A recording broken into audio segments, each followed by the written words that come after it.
الحمد للہ رب العالمین والصلاة والسلام علی محمد الامین اعوذ باللہ من الشیطان الرجیم بسم اللہ الرحمن الرحیم۔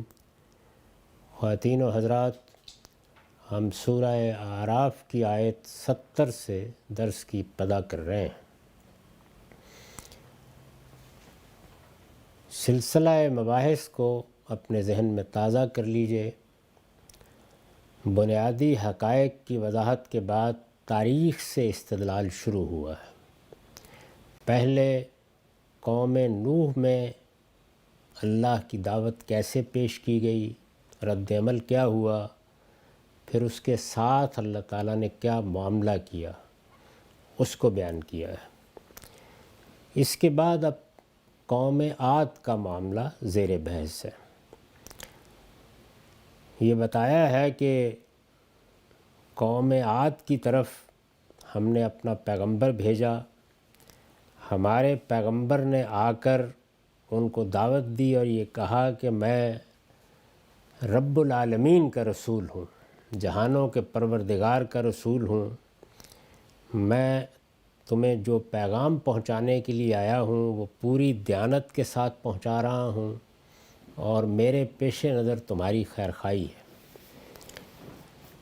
اس کے جواب میں وہی بات کہی گئی جو سب رسولوں کو سننی پڑی ہے کہ ایک ہمارے اندر کا شخص ہماری طرح کھاتا پیتا ہے، ہماری طرح تمام بشری معاملات کرتا ہے، اور ہمیں آ کر یہ کہہ رہا ہے کہ میں پروردگار عالم سے وحی پا رہا ہوں اور میں اس کا رسول ہوں اور میں اس کا پیغمبر ہوں، اور ہمارے آباء و اجداد کے دین کی تقلید کر رہا ہے، اس کی غلطی بتا رہا ہے۔ یہ بات جب انہوں نے کہی تو انہیں اس کا جواب یہ دیا گیا کہ یاد کرو اس بات کو کہ اللہ نے تمہیں کیا بادشاہی عطا کی ہے، تمہیں قومی حیثیت سے کیا مقام دیا ہے، تمہاری ساخت میں تمہیں کیا محکمی عنایت ہوئی ہے۔ اللہ کی ان شانوں کو یاد کرو تاکہ فلاح پاؤ۔ یہ جو شکر گزاری کا جذبہ ہے، اس کو جگہ جگہ قرآن مجید میں دعوت کی بنیاد بنایا گیا ہے، اس لیے کہ دو چیزیں ہیں جن کا انسان اسی طرح انکار نہیں کر سکتا جس طرح وہ اپنے وجود اور اپنی موت کا انکار نہیں کر سکتا۔ ایک یہ شدید احساس کہ میں مخلوق ہوں، یعنی خالق کون ہے یا نہیں ہے، لیکن میں مخلوق ہوں۔ یہ انسان کا ایسا احساس ہے کہ وہ خلوت جلوت اپنی کسی بھی ذہنی حالت میں اس سے پیچھا نہیں چھڑا سکتا۔ اور دوسری چیز یہ کہ میرے اوپر میرے پروردگار کی بے پناہ نعمتیں ہیں۔ یہ نعمتیں انفرادی بھی ہوتی ہیں، شخصی بھی ہوتی ہیں، خاندانی بھی ہوتی ہیں، اور اسی طریقے سے قومی بھی ہوتی ہیں۔ ایک قوم کو اگر دنیا میں عروج حاصل ہے، وہ دنیا پر اپنی برتری اور اپنا تفوق قائم کیے ہوئے ہے، تو اس سے اشخاص میں بھی ایک نوعیت کا افتخار پیدا ہوتا ہے۔ یہ سب چیزیں ہیں کہ جو چونکہ ناقابل تردید ہوتی ہیں، تو اللہ تعالیٰ ان کی بنیاد کے اوپر استدلال کرتے ہیں، یعنی انسان کے اندر جو اپنے مخلوق ہونے کا احساس ہے اس کو نمایاں کرتے ہیں، اور یہ کہتے ہیں کہ ہم خلق من غیر شیء، یعنی پھر سوچو اس بات کو، یا تم مخلوق ہو تو کیا کسی خالق کے بغیر ہی وجود میں آ گئے ہو۔ بالکل اسی طریقے سے یہ جو نعمتیں ہیں گرد و پیش میں بکھری ہوئی ہیں اور ہر لحاظ سے ہیں، یعنی میرے اندر جتنی جبلتیں ہیں ان سب کی تسکین کا بہت اعلیٰ پیمانے پر بہت تنوع کے ساتھ بڑی گوناگونی کے ساتھ اس پروردگار نے اہتمام کر رکھا ہے۔ تو ان نعمتوں کو یاد دلا کے یہ کہا جاتا ہے، خواہ وہ انفرادی ہوں خواہ وہ قومی ہوں، کہ تم کیا اللہ کے شکر گزار نہیں ہوتے ہو؟ یعنی یہ جس نے تمہیں دیا ہے کس استحقاق کی بنیاد پر کہتے ہو کہ دیا ہے؟ کوئی خدمت کی تھی تم نے، کہیں کامیاب ہو گئے تھے، اس خالق نے کرم فرمایا، عنایت فرمائی اور ان نعمتوں سے تمہیں نواز دیا۔ تو یہاں چونکہ ایک قوم کو ایک پیغمبر خطاب کر رہے ہیں، یعنی پیغمبر کا یہ خطاب، اسی طرح علماء کے خطاب کو بھی بیان کیا کہ لِيُنذِرُوا قَوْمَهُمْ، تو قومی حیثیت سے جب خطاب کیا جا رہا ہے تو شخصی نعمتیں زیر بحث نہیں ہیں، بلکہ قومی حیثیت سے جو مرتبہ قوم عاد کو حاصل ہے، جو دنیا میں ان کو برتری حاصل ہے، جو فن ان کو دیا گیا ہے، جس کا ظہور ان کی معاشرت اور ان کے تمدن میں ہوا ہے، اس کو بیان کیا ہے۔ اور پھر یہ کہا کہ فَاذْكُرُوا آلَاءَ اللَّهِ لَعَلَّكُمْ تُفْلِحُونَ، سو اللہ کی شانوں کو یاد کرو تاکہ تم فلاح پاؤ۔ تو یہ پیچھے کا مضمون ہے جس کا ہم مطالعہ کر چکے ہیں۔ اب آگے یہ ہے کہ قَالُوا أَجِئْتَنَا لِنَعْبُدَ اللَّهَ وَحْدَهُ وَنَذَرَ مَا كَانَ يَعْبُدُ آبَاؤُنَا۔ انہوں نے جواب دیا، یعنی جب یہ دعوت دی گئی، اللہ کی یہ شانیں یاد دلائی گئیں، تو اس کا جواب کیا ملا؟ کیا ہمارے پاس اس لیے آئے ہو کہ ہم اکیلے خدا کی عبادت کریں؟ یعنی تم یہ دعوت لے کے آئے ہو، یہ پیغام تمہیں دیا گیا ہے، یہ جو اپنے آپ کو رسول کہہ رہے ہو، تو یہ بتانے کے لیے ہمیں آئے ہو کہ ہم اکیلے خدا کی عبادت کریں اور انہیں چھوڑ دیں جن کی عبادت ہمارے باپ دادا کرتے آئے ہیں۔ یہ بنیادی مسئلہ رہا ہے قوموں کا، یعنی جب روایت بن جاتی ہے کوئی چیز تو وہ کس طرح اسیر پا ہو جاتی ہے، یعنی انسان اس کا قیدی ہو کر رہ جاتا ہے۔ بہت عقل مند لوگوں کے لیے بھی اس سے پیچھا چھڑانا آسان نہیں ہوتا۔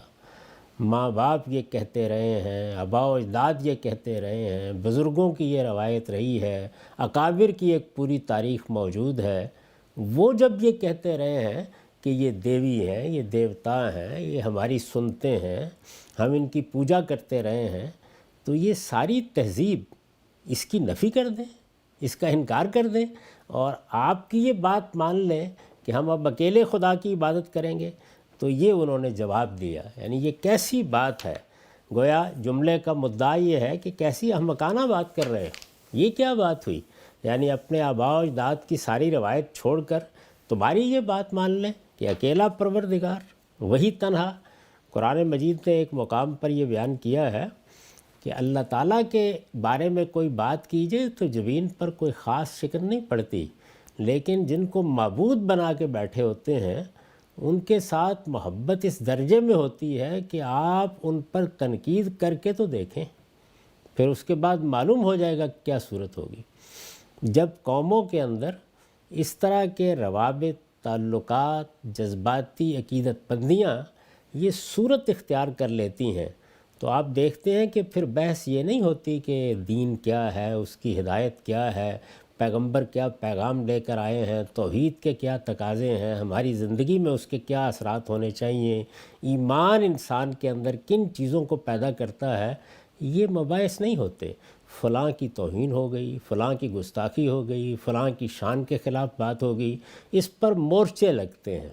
اور اس میں اگر آپ غور کر کے دیکھیں تو سوائے اس کے کہ جن شخصیات کو ایک غیر معمولی حیثیت دی ہوتی ہے، ان کے حوالے سے اپنے تفوق اور اپنی برتری کو انسان چیلنج ہوتے محسوس کرتا ہے۔ یہ بڑی بدقسمتی کی چیز ہوتی ہے، اور جب کسی قوم کے علم کی ساری توانائیاں اسی چیز پر صرف ہونے لگ جائیں اور اس کی تمام توجہات کا مرکز یہی چیزیں بن جائیں کہ آباء و اجداد کی عصمت قائم رکھنی ہے، ان کی فضیلت قائم رکھنی ہے، ان کا مرتبہ قائم رکھنا ہے، تو یہ سمجھ لیجئے کہ پھر انحطاط اور زوال کی وہ حد آ گئی ہے کہ جس میں اب اٹھنے کے امکانات ہی ختم ہو جائیں گے۔ یہی چیز ہے جس کا انہوں نے اظہار کیا۔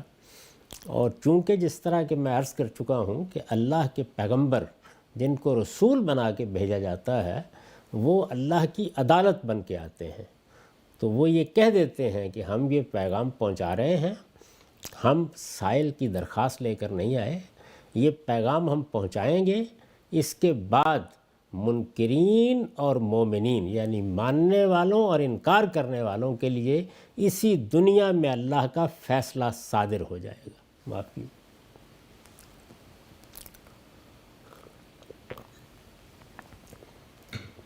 اس فیصلے میں عذاب کی دھمکی موجود ہوتی، یعنی اگر نہیں بات مانو گے، انکار کر دو گے، تو یہ بات کہ تمہیں دلائل دیے جائیں اور بتایا جائے اور زندگی کی ایک مہلت ہے اس تک انتظار کیا جائے، یہ عام حالات میں ہے۔ جب رسول آ گیا ہے تو پھر فیصلہ ہوگا، اس بات کو وہ پھر جھٹلاتے ہیں۔ چنانچہ دیکھیے کہ انہوں نے پہلے اس پر طنز اور غصے کا اظہار کیا۔ میں نے لکھا ہے اس میں غصہ بھی ہے اور طنز بھی۔ مطلب یہ ہے کہ اس لیے پیغمبر بن کر کھڑے ہو گئے ہو کہ ہم اپنے باپ دادا کے دین کو چھوڑ کر تمہارے پیرو بن جائیں۔ یعنی ایک جانب باپ دادا ہوتے ہیں اور چونکہ پیغمبر سامنے نظر آ رہا ہوتا ہے، ایک عام انسان کی حیثیت سے اس کو لوگ دیکھ رہے ہوتے ہیں، اکابر کے گرد تاریخ بن چکی ہوتی ہے، قصے، روایتیں، کہانیاں، سرگزشتیں، وہ ایک تقدس کا حالہ ان کے گرد بنا چکی ہوتی ہیں۔ یہ سامنے کھڑا ہوا انسان جب یہ دعوت پیش کرتا ہے تو ہر شخص کی زبان سے اس کے لیے تحقیر اور استہزاء کے الفاظ نکلتے ہیں۔ یعنی تمہاری کیا حیثیت ہے؟ کل تم پیدا ہوئے ہو، ہمارے بازاروں میں پھر رہے ہو، اکابر کے لیے، ہمارے بڑوں کے لیے، ہمارے باپ دادا کے لیے تم ایسی بات کہہ رہے ہو کہ ان کی یہ رائے ٹھیک نہیں تھی، ان کا یہ تصور غلط تھا، انہوں نے یہ شرک ایجاد کیا تو اس کی کوئی بنیاد نہیں ہے، یہ کس طرح کی باتیں کر رہے ہو؟ تو ظاہر ہے کہ اس کے اندر اپنے بڑوں کے دفاع میں ایک خاص طرح کا غصہ ہوتا ہے، اور جب اللہ کا پیغمبر یا کوئی داعی حق سامنے کھڑا ہوتا ہے تو اس کے لیے طنز اور تحقیر دونوں چیزیں مل جاتی ہیں۔ تو اس میں غصہ بھی ہے اور طنز بھی، یعنی یہ جملہ کہا ہے نا انہوں نے کہ اس لیے آئے ہو کہ ہمارے باپ دادا جن چیزوں کو پوچھتے رہے ہیں ان کو چھوڑ کر ہم تمہاری یہ بات مان لیں کہ اب اکیلے خدا کی پرستش ہوگی۔ یہ مطلب کیا ہے کہ پیغمبر بن کر کھڑے ہوئے ہو تو اب گویا ہمیں یہ بات بتانے کے لیے آ گئے ہو اور یہ حیثیت اپنی منوانے کے لیے آ گئے ہو۔ اس کا مطلب یہ کہ باقی سارے کے سارے احمق تھے، ہمارے بزرگوں نے تو کوئی بات سمجھی ہی نہیں تھی، تمہارا ہی فہم آخری درجے کا کہیں سے نکل آیا ہے۔ یہ استدلال قرآن میں جگہ جگہ آپ دیکھیں گے۔ تو یہ بات وہ کہتے ہیں، اور پھر اس کے بعد کہتے ہیں کہ فاتنا بما تعدنا ان کنت من الصادقین۔ یہی بات ہے، یعنی اگر ایسا ہی زوم ہے، اپنے آپ کو اتنا ہی سچا سمجھتے ہو، یہی بات ہے تو جس عذاب کی دھمکی ہمیں سنا رہے ہو بما تعدنا، اسے ہم پر لے آؤ اگر تم سچے ہو۔ یعنی اس قدر بے خوف ہو جاتے ہیں لوگ کہ انہیں پورا اطمینان ہوتا ہے کہ ہمارے اکابر، ہمارے باپ دادا غلط نہیں ہو سکتے، یہ جو کہہ رہے ہیں بات، یہی بات غلط ہے۔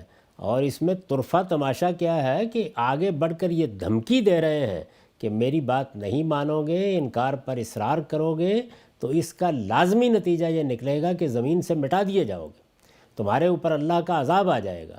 وہ فیصلہ جو قیامت میں ہر شخص کے لیے ہونا ہے، وہ ہماری قوم کے لیے، اس قوم کے لیے اسی دنیا میں صادر ہوگا۔ تو پھر وہ یہ جواب میں کہتے ہیں کہ وہ عذاب پھر لے آؤ۔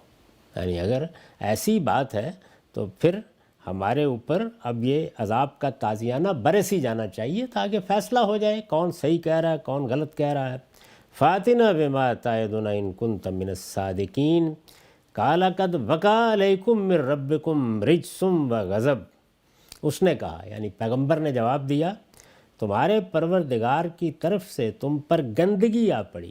یہ رجس جو ہے اس کو دوسری جگہ قرآن نے واضح کیا ہے کہ یہ اصل میں غیر معقول رویے سے جو انسان کے علم میں گندگی، غلاظت پیدا ہوتی ہے، جو نجاست پیدا ہوتی ہے، اس کا بیان ہے۔ یعنی ظاہر ہے کہ یہ اللہ تعالیٰ کی طرف سے اظہار غضب کے طور پر ہے کہ نجاست، گندگی اور غلاظت یہ صرف مادی چیزوں میں نہیں ہوتی، یہ انسان کے عقیدے میں بھی ہوتی ہے، یہ اس کی عقل میں بھی ہوتی ہے۔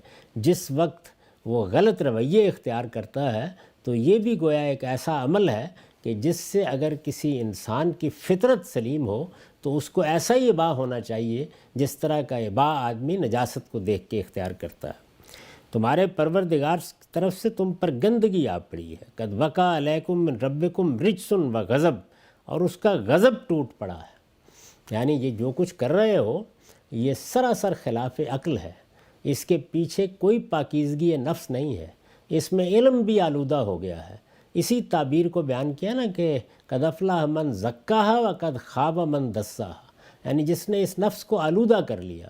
تو نفس کی آلودگی غیر اخلاقی رویوں سے ہوتی ہے، نفس کی آلودگی تکبر سے ہوتی ہے، نفس کی آلودگی تمرد اور سرکشی سے ہوتی ہے، نفس کی آلودگی خالص عقلی بنیاد پر غور کرنے کی بجائے خواہشات کی اسیری سے ہوتی ہے۔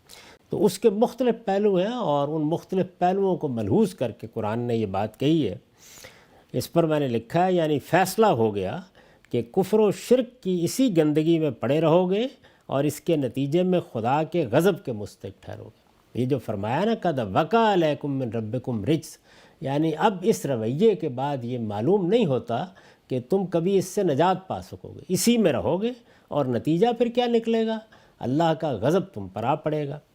استاذ امام لکھتے ہیں مطلب یہ ہے کہ عذاب کا مطالبہ کر رہے ہو تو اب اس میں دیر نہیں ہے، یعنی تم اگر پیغمبر سے عذاب کا مطالبہ کر رہے ہو تو اب یہ عذاب قیامت تک انتظار نہیں کرائے گا، یہ تو اب آنا ہے، 2 سال 4 سال 10 سال آئے گا۔ یہ مطلب یہ ہے کہ عذاب کا مطالبہ کر رہے ہو تو اب اس میں دیر نہیں ہے، اس کو آیا ہی سمجھو، اس لیے کہ جس ناپاکی و گندگی سے خدا کا غضب بھڑکتا ہے اس کی بہت بڑی کھیپ تم نے اپنے اوپر لاد لی ہے۔ یہ بات سمجھ لیجئے، یہ جو غلاظت، گندگی، نجاست کے الفاظ ہیں یہ ٹھیک اس مدعا کے مقابل میں ہے جس کو تزکیہ کہا جاتا ہے۔ یعنی ہمارے دین کی ساری دعوت کی بنیاد کیا ہے؟ تزکیہ، پاکیزگی، بدن میں پاکیزگی، خور و نوش میں پاکیزگی، اخلاق میں پاکیزگی، اور سب سے بڑھ کر علم میں پاکیزگی۔ تو علم میں پاکیزگی کیا چیز ہے؟ یعنی انسان بتوں کی غلاظت کو اپنے قریب نہ آنے دے، شرک کی نجاست کو اپنے قریب نہ آنے دے۔ یہ علم کی نجاستیں ہیں، یعنی یہ وہ نجاستیں نہیں ہیں جس کے ڈھیر ہم کوڑے کرکٹ میں دیکھتے ہیں، یہ در حقیقت وہ کوڑا کرکٹ ہے جو ہمارے دماغ میں، ہمارے دل میں موجود ہوتا ہے، تو اس کو تزکیے کے مقابل میں اس سے تعبیر کیا ہے۔ اسی کو دور کرنے کا نام تزکیہ، پاکیزگی ہے، اور اسی کی بشارت دی ہے کہ قد افلح من زکاہا، جس نے اپنے نفس کو پاکیزہ بنا لیا وہ فلاح پا گیا۔ گویا فلاح پاکیزگی میں ہے، نجاست کو دور کرنے میں ہے، آلودگی کو دور کرنے میں ہے، اور آلودگی صرف کپڑوں میں نہیں ہوتی، صرف بدن میں نہیں ہوتی، وہ خور و نوش میں بھی ہوتی ہے، وہ اخلاق میں بھی ہوتی ہے، اور وہ سب سے بڑھ کر علم میں ہوتی ہے۔ مطلب یہ ہے کہ عذاب کا مطالبہ کر رہے ہو تو اب اس میں دیر نہیں ہے، اس کو آیا ہی سمجھو، اس لیے کہ جس ناپاکی و گندگی سے خدا کا غضب بھڑکتا ہے اس کی بہت بڑی کھیپ تم نے اپنے اوپر لاد لی ہے اصرار کر کے۔ یعنی پہلے شرک میں مبتلا تھے، شرک کی تاریخ بنا چکے تھے، شرک ہی کو زندگی سمجھتے تھے، یہی بت، یہی فرشتوں کو معبود بنانا، یہی جنوں کو معبود بنانا، یہی سب کچھ تمہارے علم و عمل کا امتیاز ہو چکا ہوا تھا۔ پیغمبر کے آنے کے بعد ایک مہلت ملی تھی کہ تم اپنی اصلاح کر لیتے اور صحیح بات کو سمجھ لیتے اور اللہ کی سچی توحید پر قائم ہو جاتے، لیکن بہت کچھ پہلے اپنے اوپر لاد چکے تھے، پیغمبر کی بات کے مقابل میں تمرد اور سرکشی اختیار کر کے اب تو تم نے اتنا کچھ اپنے اوپر لاد لیا ہے کہ گویا ایک انبار ہے جس کے نیچے دب کے رہ گئے ہو۔ رجس کا اتنا بڑا انبار جمع کر لینے کے بعد اب خدا کے سائقہ عذاب کو دور نہ سمجھو، یعنی اب کسی وقت بھی وہ عذاب ٹوٹ پڑے گا جس کی خبر خدا کا پیغمبر دے رہا ہے۔ اس نے کہا تمہارے پروردگار کی طرف سے تم پر گندگی آ پڑی ہے اور اس کا غضب ٹوٹ پڑا ہے۔ اتجادلوننی فی اسماء سمیتموها انتم وآباؤکم ما نزل اللہ بہا من سلطان، کیا تم مجھ سے ان ناموں پر جھگڑتے ہو جو تم نے اور تمہارے باپ دادوں نے رکھ لیے ہیں؟ یعنی یہ ہے کیا؟ یہ جو بتگری ہے اور یہ جو بت فروشی ہے اور یہ بت پرستی ہے، اس کی بنیاد کیا ہے؟ تم نے ایک دیوا کا نام رکھ لیا، ایک دیوی کا نام رکھ لیا، تم نے کسی کو کچھ بنا دیا، کسی کو کچھ بنا دیا، ان کے پیچھے حقیقت کیا ہے؟ یعنی پیچھے نہ علم نہ استدلال۔ علم اور استدلال کی جو بنیادیں ہو سکتی ہیں وہ تو شرک کے معاملے میں کبھی وجود ہی میں نہیں آئی، وہ محض تخیل کی کار فرمائی ہوتی ہے۔ یعنی انسان اپنے ذہن میں بعض چیزیں پیدا کرتا ہے، پھر اس کو بیان کرتا ہے، وہ توہمات کی صورت میں آگے منتقل ہوتی ہیں، اس کے ساتھ بعض کہانیاں وابستہ کر دی جاتی ہیں، نہ تجربے اور مشاہدے میں اس کی کوئی بنیاد، نہ استقراء میں اس کی کوئی بنیاد، نہ علم و عقل کے استدلال میں اس کی کوئی بنیاد، تو بالکل بے بنیاد چیز ہے جس کو قرآن مجید کہتا ہے کہ شرک کو کسی زاویے سے بھی دیکھو گے اس کی حقیقت یہی سامنے آئے گی۔ تو یہ بتایا کہ اس میں حقیقت ہے کیا؟ نام ہے جو تم نے اور تمہارے آبا نے رکھ لیے ہیں، یعنی کوئی علمی انکشاف تھا جو ہوا تھا، کوئی مشاہدے اور تجربے میں چیز آ گئی تھی، کوئی فی الواقع انسانوں نے مل کر کوئی نتیجہ اخذ کر لیا تھا، کوئی عقلی استدلال اور استنباط کا لازمی تقاضا تھا، یہ انفر کیا تو تم نے کس چیز سے کیا؟ یعنی اپنے مخلوق ہونے سے تو خالق کا استنباط ہوا۔ یہ دیوی دیوتا کہاں سے آ گئے؟ یہ بت کہاں سے آ گئے؟ یہ نام ہے جو تم نے رکھ لیے ہیں، اس کے سوا کچھ نہیں۔ تو کہا کیا تم مجھ سے ان ناموں پر جھگڑتے ہو جو تم نے اور تمہارے، یہ گویا یوں سمجھ لیجئے کہ ان کا بے حقیقت ہونا ایک ہی لفظ میں واضح کر دیا۔ قرآن کی بلاغت یہ ہے کہ بعض اوقات وہ ایک لفظ استعمال کرتا ہے اور اس کے نتیجے میں ایک پوری داستان بیان کرتا ہے۔ اور یہاں دیکھیے کیا کہا ہے، فی اسمائن سمیتموہا، یعنی جھگڑے کی بنیاد کیا ہے؟ کوئی تجربہ، کوئی مشاہدہ، کوئی استقراء، کوئی استنباط، کوئی عقل، کوئی استدلال، نام جو تم نے رکھ لیے جن کی کوئی حقیقت نہیں۔ انتم و آباؤکم ما نزل اللہ بہا من سلطان، جن کے لیے خدا نے کوئی سند نازل نہیں کی ہے، نام رکھ لیے ہیں۔ اس پر اس تفسیر میں میرا نوٹ ہے، لوگ جن ہستیوں کو معبود بناتے اور ان سے حاجتیں طلب کرتے ہیں وہ در حقیقت ان کے رکھے ہوئے نام ہی ہوتے ہیں جن کے پیچھے کوئی مسمى نہیں ہوتا۔ یعنی نام کس کا ہے؟ کوئی شخصیت، کوئی حقیقت میں موجود نہیں ہوتی، بس ایک نام ہے، دے لیا آپ نے۔ اپنی طرف سے نام دے کر ایسے ایسے بت تراش لیے جاتے ہیں کہ معلوم ہوتا ہے پوری کائنات کا نظم وہی چلا رہے ہیں۔ یعنی استدلال پیچھے نہیں ہوتا، تجربہ پیچھے نہیں ہوتا، کچھ بھی نہیں ہوتا، محض وہم ہے جس کو ایک نام دیا اور نام دینے کے بعد اس کائنات کے اختیارات سونپ دیے جاتے ہیں۔ فلاں کام وہ کر رہے ہیں، فلاں ہستی ہے جو یہ معاملہ چلا رہی ہے، یہی معاملہ دیوی دیوتاؤں میں ہے، یہی فرشتوں کو خدا کی بیٹیاں دے کر عربوں نے کیا، یہی ہر مشرکانہ قوم کا وتیرہ رہا، اور یہی چیز ہمارے ہاں کتب اور ابدال اور معلوم نہیں اور کیا کیا ناموں کے ذریعے سے بتائی جاتی ہے کہ اس عالم کا نظم اللہ تعالیٰ نے ایسی ہستیوں کے سپرد کر رکھا ہے۔ کچھ بھی نہیں ہوتا، اس کے پیچھے کوئی استدلال نہیں ہوتا۔ اپنی طرف سے نام دے کر ایسے ایسے بت تراش لیے جاتے ہیں کہ معلوم ہوتا ہے پوری کائنات کا نظم وہی چلا رہے ہیں، جبکہ در حقیقت ان میں نہ کوئی بارش کا رب ہوتا ہے، نہ ہوا کا، نہ دولت کا، نہ صحت اور تندرستی کا، اور نہ کوئی مشکل کشا، گنج بخش، داتا اور غریب نواز ہوتا ہے کہ انہیں کچھ دے سکے یا ان کے کسی کام آ سکے۔ یہ سب کے سب نام ہیں۔ یعنی ہمیں ہمارے وہم نے ایک خواب دکھایا اور کوئی گنج بخش بن گیا، وہم نے ایک خواب دکھایا اور کوئی داتا بن گیا، وہم نے ایک خواب بتایا اور اس کے نتیجے میں کوئی غریب نواز وجود میں آ گیا۔ یہی صورتحال ہر مائتھالوجی میں موجود ہوتی ہے، صرف ناموں میں فرق واقع ہوتا ہے۔ یونان کی مائتھالوجی پڑھیے، مصر کی مائتھالوجی پڑھیے، ہندوستان کی مائتھالوجی پڑھیے، ایسے معلوم ہوتا ہے کہ پوری کائنات سامنے پڑی ہوئی ہے اور ہم نے بیٹھ کر ان ناموں میں تقسیم کر دی ہے۔ فلاں فلاں کام کر رہا ہے، فلاں فلاں کام کر رہا ہے۔ اگر تم نے ہوائیں اور بارش اور ان چیزوں پر تصرف حاصل کرنا ہے تو فلاں سے رجوع کر لو، رزق حاصل کرنا ہے تو فلاں سے کر لو، زلزلوں سے بچنا ہے تو فلاں سے معاملہ کر لو۔ یہ داستان ہر جگہ ہوتی ہے، صرف نام تبدیل ہو جاتے ہیں، لیکن اس داستان میں نام ہی ہوتے ہیں، اس کے سوا اس کی کوئی حقیقت نہیں ہوتی۔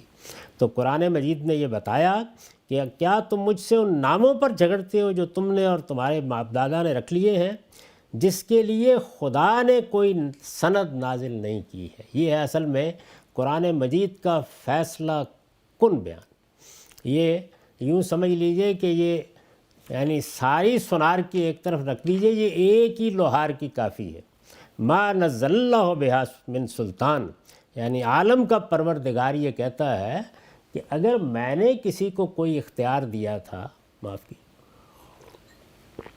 میری طرف سے کوئی خزانے بخشنے پر مامور تھا، گنج بخش تھا، میں نے کسی کو غریب نوازی کے منصب پر مامور کیا تھا، میں نے کسی کو حاضر و ناظر بنا دیا تھا، میں نے کسی کو مشکل کشا کا منصب دیا تھا، میں نے کسی کے ذمے یہ لگا دیا تھا کہ اب ہوائیں وہ لائے گا، بارشیں وہ برسائے گا، اولاد وہ دے گا۔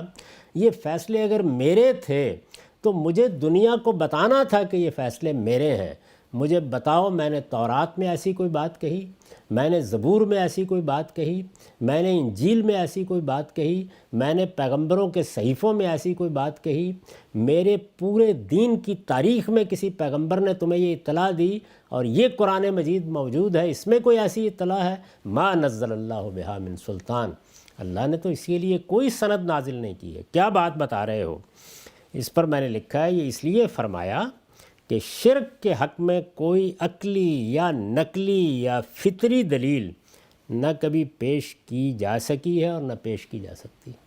یعنی آپ شرک کے موضوع پر کسی شخص کے ساتھ بلا استثناء بحث کر کے دیکھ لیجئے، وہ بات آبا کی روایت سے شروع ہوگی، وہ تخیلات اور اوہام سے نکلے گی، وہ اصرار اور تمرد پر ختم ہو جائے گی، اس کے علاوہ کچھ بھی اس کے پاس نہیں ہوتا۔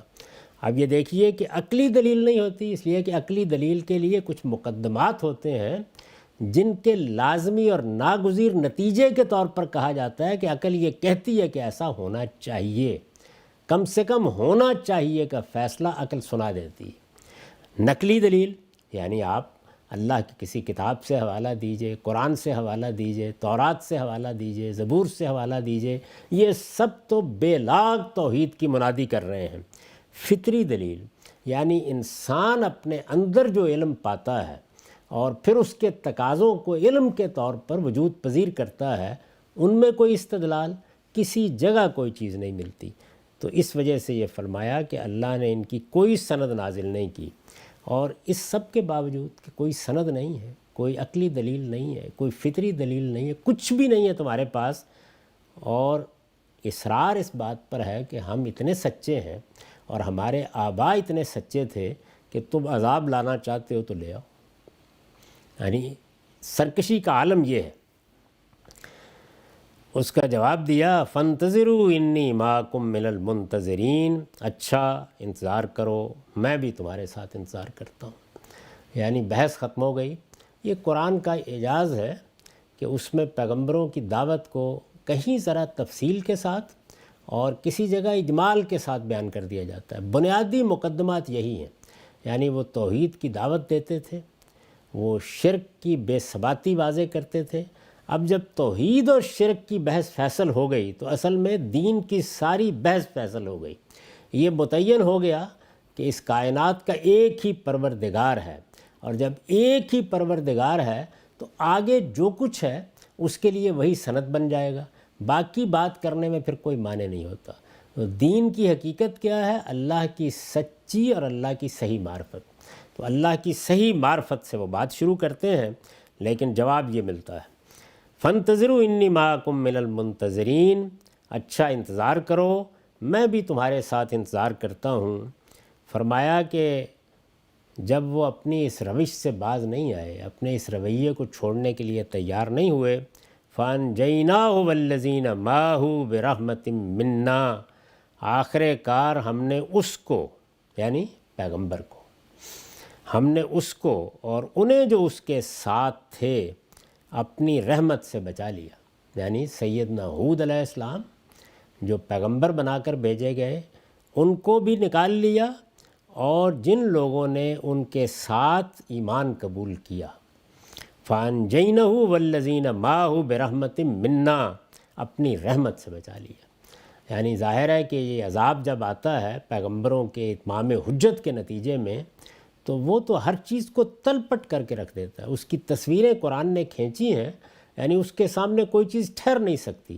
اس وقت صرف اللہ ہی کا کرم ہو سکتا ہے کہ بچنے کی کوئی شکل نکل آئے۔ تو چونکہ اللہ تعالیٰ کا وہ عذاب فیصلہ سناتا ہے، عدالت کے طریقے پر آتا ہے، اس میں کسی پر ادنا درجے میں کوئی ظلم نہیں کیا جاتا، اس میں یہ لازماً پھر ہوتا ہے کہ پیغمبر اور اس کے ساتھی بچا لیے جاتے ہیں، خواہ وہ ایک کشتی میں اٹھا لیا جائے اور باقی پوری قوم برباد کر دی جاتی ہے۔ تو فرمایا کہ ہم نے اس کو اور انہیں جو اس کے ساتھ تھے اپنی رحمت سے بچا لیا۔ وَقَطَعْنَا دَابِرَ الَّذِينَ كَذَّبُوا بِآيَاتِنَا وَمَا كَانُوا مُؤْمِنِينَ، اور ان لوگوں کی جڑ کاٹ دی جنہوں نے ہماری آیتوں کو جھٹلایا اور ماننے کے لیے تیار نہیں ہوئے۔ یعنی جرم کیا تھا؟ ہماری آیتوں کو جھٹلا دیا اور ماننے کے لیے تیار نہیں ہوئے۔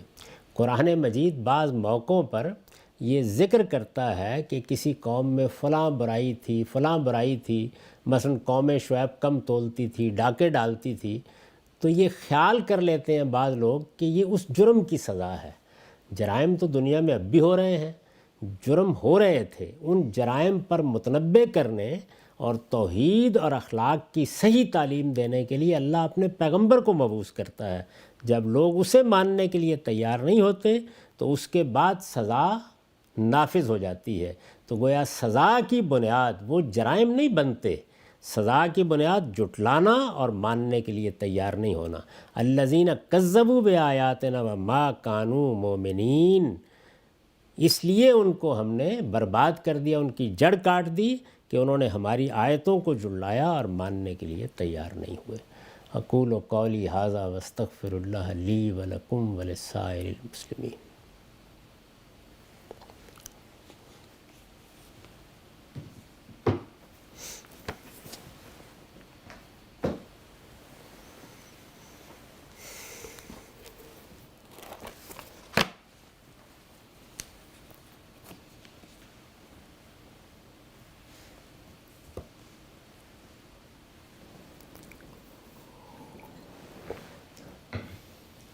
بسم اللہ الرحمن الرحیم۔ قال حارثۃ بن وہب الخزاعی سمعت النبی صلی اللہ علیہ وسلم یقول الا اخبرکم باہل الجنہ قلنا بلا قال کل ضعیف متضعف لو اقسم علی اللہ لا برہ۔ اس روایت کا متن اصلاً صحیح بخاری رقم 4562 سے لیا گیا ہے، 4562۔ حارث بن وہب کی روایت ہے۔ ان کا بیان ہے کہ میں نے رسول اللہ صلی اللہ علیہ وسلم کو سنا کہ آپ نے فرمایا میں تمہیں بتاؤں کہ جنت کے لوگ کون ہیں۔ یہ رسالت مآب صلی اللہ علیہ وسلم کا عام انداز تھا، یعنی قرآن مجید نے جو ہدایات دی ہیں، جو ہمارے سامنے دین کی تصویر رکھی ہے، جو مبادئ اور اصول بیان کیے ہیں، ان کو ذہن نشین کرانے کے لیے گاہے گاہے آپ اس طرح سوال کرتے، پھر لوگوں کو اس کا جواب دیتے، اور اس میں مختلف پہلوؤں سے بات کو واضح کیا جاتا۔ یہ جو راوی حضرات ہیں، ظاہر ہے کہ بات کتنی ہوئی، کتنی دیر تک ہوئی، کیا کیا باتیں کہی گئیں، کس سیاق میں ہوئی، بالعموم اس کو بیان نہیں کرتے۔ یعنی ایسا بھی ہوتا ہے کہ کبھی پورا واقعہ سنا دیتے ہیں، لیکن عام طور پر وہ جو بات ہوتی ہے، جس بات نے ان کو متاثر کیا ہوتا ہے، یا وہ رسالت مآب صلی اللہ علیہ وسلم سے اس کو سن کر سمجھتے ہیں کسی حقیقت کی نشاندہی ہوئی ہے، کسی چیز کا فہم بہتر ہوا ہے، تو وہ ایک ٹکڑا بیان کر دیتے ہیں۔ ایسی چیزوں کو سننے کے بعد ہمیشہ ان کو قرآن مجید کے مجموعی نظام میں رکھ کر دیکھنا چاہیے، یعنی قرآن نے کیا بات کہی ہے، قرآن مجید نے کیا حدود متعین کیے ہیں، ان سب میں رکھ کے جب دیکھتے ہیں تو پھر ان کا صحیح پہلو واضح ہو جاتا ہے۔ تو رسالت مآب صلی اللہ علیہ وسلم نے یہ بیان کرتے ہیں کہ کسی مجلس میں یہ پوچھا کہ میں تمہیں بتاؤں کہ جنت کے لوگ کون ہیں؟ ہم نے عرض کیا کیوں نہیں یا رسول اللہ۔ ظاہر ہے کہ صحابہ کا یہی طریقہ تھا، اللہ کا رسول سامنے موجود ہو، وہ کوئی ہدایت دینا چاہے، کوئی بات بتانا چاہے تو ہر شخص ایسے ہی پوچھے گا، تو وہ پوچھتے تھے اور یہ کہتے تھے کہ آپ بتائیں، ضرور بتائیں۔ آپ نے فرمایا سب بے نوا، عاجزی کرنے والے، کہ اگر اللہ کے بھروسے پر قسم کھا بیٹھیں تو اللہ اسے پورا کر دے۔ بے نوا عاجزی کرنے والے، یہ جو صفات ہیں یہ عام طور پر ان لوگوں میں ہوتی ہیں کہ جن کے پاس برتری ظاہر کرنے کے لیے کوئی اسباب نہیں ہوتے، یعنی غربت ہے، تنگی ہے، پستی میں پڑے ہوئے ہیں، مزدوری کر رہے ہیں، کھیتوں میں کام کر رہے ہیں، بہت بڑی تعداد اگر غور کیجئے تو انہی لوگوں کی۔ یہ خیال کیا جاتا ہے کہ جن لوگوں کے پاس بہت مال ہے، بہت دولت ہے، وہ بڑے عالم ہیں، بڑے سائنسدان ہیں، دنیا میں ان کا بڑا مقام ہے، اللہ کے ہاں بھی انہی کا مقام ہوگا۔ یہ وہ غلط فہمی ہے جس کا خود قریش نے اظہار کیا ہے قرآن مجید میں کہ جب اللہ تعالیٰ نے اس دنیا میں برتری ہمیں دی ہے تو قیامت میں یہ ترتیب الٹ کیوں جائے گی؟ تو ان برتر لوگوں کے مقابلے میں بعض اوقات پیغمبر بتاتے ہیں کہ اللہ کی جنت میں وہ لوگ منتخب کیے جائیں گے کہ اگرچہ یہاں بہت غربت میں تھے، اگرچہ یہاں بڑی مسکینی میں تھے، لیکن انہوں نے وہ عاجزی اختیار کی اپنے رب کے سامنے جو دین کی حقیقت ہے۔ دین کی حقیقت کیا ہے؟ خشیت، عاجزی، تواضع۔ کس کے سامنے؟ اپنے پروردگار کے سامنے۔ دنیا کے لوگوں کے سامنے تو ظاہر ہے کہ انسان اپنی آنکھیں اونچی رکھتا ہے، لیکن اپنی پیشانی اپنے خدا کے سامنے ڈالے رہے۔ اس کا ہرگز یہ مطلب نہیں ہوتا کہ دولت کو کنڈیم کرنا مقصود ہے، یا کسی انسان کے اقتدار کی مذمت کرنا مقصود ہے، یا علم میں کوئی برتری نہیں ہے۔ وہ ساری چیزیں اللہ کی نعمتیں ہیں۔ قرآن مجید یہ بتاتا ہے کہ دولت خیر ہے، فضل الہی ہے، اللہ کی نعمت ہے، نہیں اس کے نتیجے میں جو تفوق، برتری، دوسروں کی تحقیر کے جذبات پیدا ہوتے ہیں، یہ اس کے مقابل میں بتایا جا رہا ہے کہ کل ضعیف متضاعف، یعنی عاجزی کرنے والے بے نوا، ان کے پاس کچھ نہیں ہے، اللہ کے سامنے عاجز بندوں کی حیثیت سے کھڑے ہوتے ہیں اور اللہ پر ایسا اعتماد رکھتے ہیں، اللہ پر ایسا بھروسہ رکھتے ہیں، اللہ سے ایسا تعلق رکھتے ہیں کہ اللہ اس تعلق کی لاج رکھتا ہے۔ اگر کہیں قسم کھا بیٹھیں تو اللہ اسے پورا کر دیتا ہے۔ یہ ان کے اوپر دنیا میں بھی اس کا احسان ہوتا ہے۔ اس پر میں نے لکھا ہے یہ اللہ تعالیٰ کے ساتھ ان کے تعلق کی تعبیر ہے۔ مدعا یہ ہے کہ بظاہر بے نوا ہے، بظاہر بے نوا اور مساکین نظر آتے ہیں، لیکن اپنے پروردگار کے ساتھ اس درجہ محبت اور اعتماد کے رشتے سے جڑے ہوئے ہوتے ہیں۔ تو اس میں ہمیں یہ سبق دیا گیا ہے کہ کسی کو غریب دیکھ کر، کسی کو مسکین دیکھ کر، کسی کو بے نوا دیکھ کر اس ذوم میں مت مبتلا ہوا کرو کہ تمہیں اللہ نے بڑی نعمتیں دی ہیں اور خدم و حشم دیے ہیں اور اقتدار دیا ہے اور دولت دی ہے، تو یہ ہے کہ جن کو راندہ درگاہ کر دیا ہے۔ تم کیا جانتے ہو کہ وہ غریب، وہ بے نوا، وہ کہیں ریڑھی لگا کے اپنی روٹی کمانے والا، وہ مزدوری کرنے والا اپنے رب سے کیسا تعلق رکھتا ہے؟ تو ان کے بارے میں متنبہ رہو۔ جنت میں دولت نہیں دیکھی جائے گی، اقتدار نہیں دیکھا جائے گا، علم نہیں دیکھا جائے گا، یہ چیزیں بے معنی ہو جائیں گی وہاں۔ اصل چیز جو دیکھی جائے گی وہ یہ ہے کہ جو کچھ پروردگار نے تمہیں دیا، کیا تم نے اپنے پروردگار کی خوشنودی کے لیے وہ حق ادا کیا جو اس سے متعلق تھا؟ دولت ملی تو اس کو اللہ کی امانت سمجھا اور غریبوں اور بے نواؤں کی طرف اس کا رخ کیے رکھا۔ علم دیا تو اس علم کے نتیجے میں نہ فتوے لگائے، نہ لوگوں کی تضلیل تفسیق کی، نہ اپنے آپ کو بڑا سمجھا، نہ ہم چوما دیگرے نیست کے ذوم میں مبتلا ہوئے، بلکہ عاجزی کے ساتھ ایک طالب علم کے طور پر اس علم کو لوگوں تک پہنچاتے رہے، اپنے آپ کو ایک خادم کی جگہ پہ رکھا یا اپنی مشیخت قائم کرنے کی جدوجہد کی۔ اقتدار دیا تو کیا اس اقتدار میں لوگوں کے لیے عدل کے پیامبر بنے؟ اگر یہ چیزیں نہیں اختیار کیں تو وہ بے نوا لوگ کہ جن کے پاس کچھ بھی نہیں ہے وہ تم سے کہیں آگے ہوں گے۔ تو یہ در حقیقت درس ہے، لیکن چونکہ اس میں بات پورے پس منظر سے بیان نہیں ہوتی، تو بعض اوقات لوگ خیال کرتے ہیں کہ دیکھیے جی اس کے نتیجے میں تو گویا دولت کی مذمت ہو گئی۔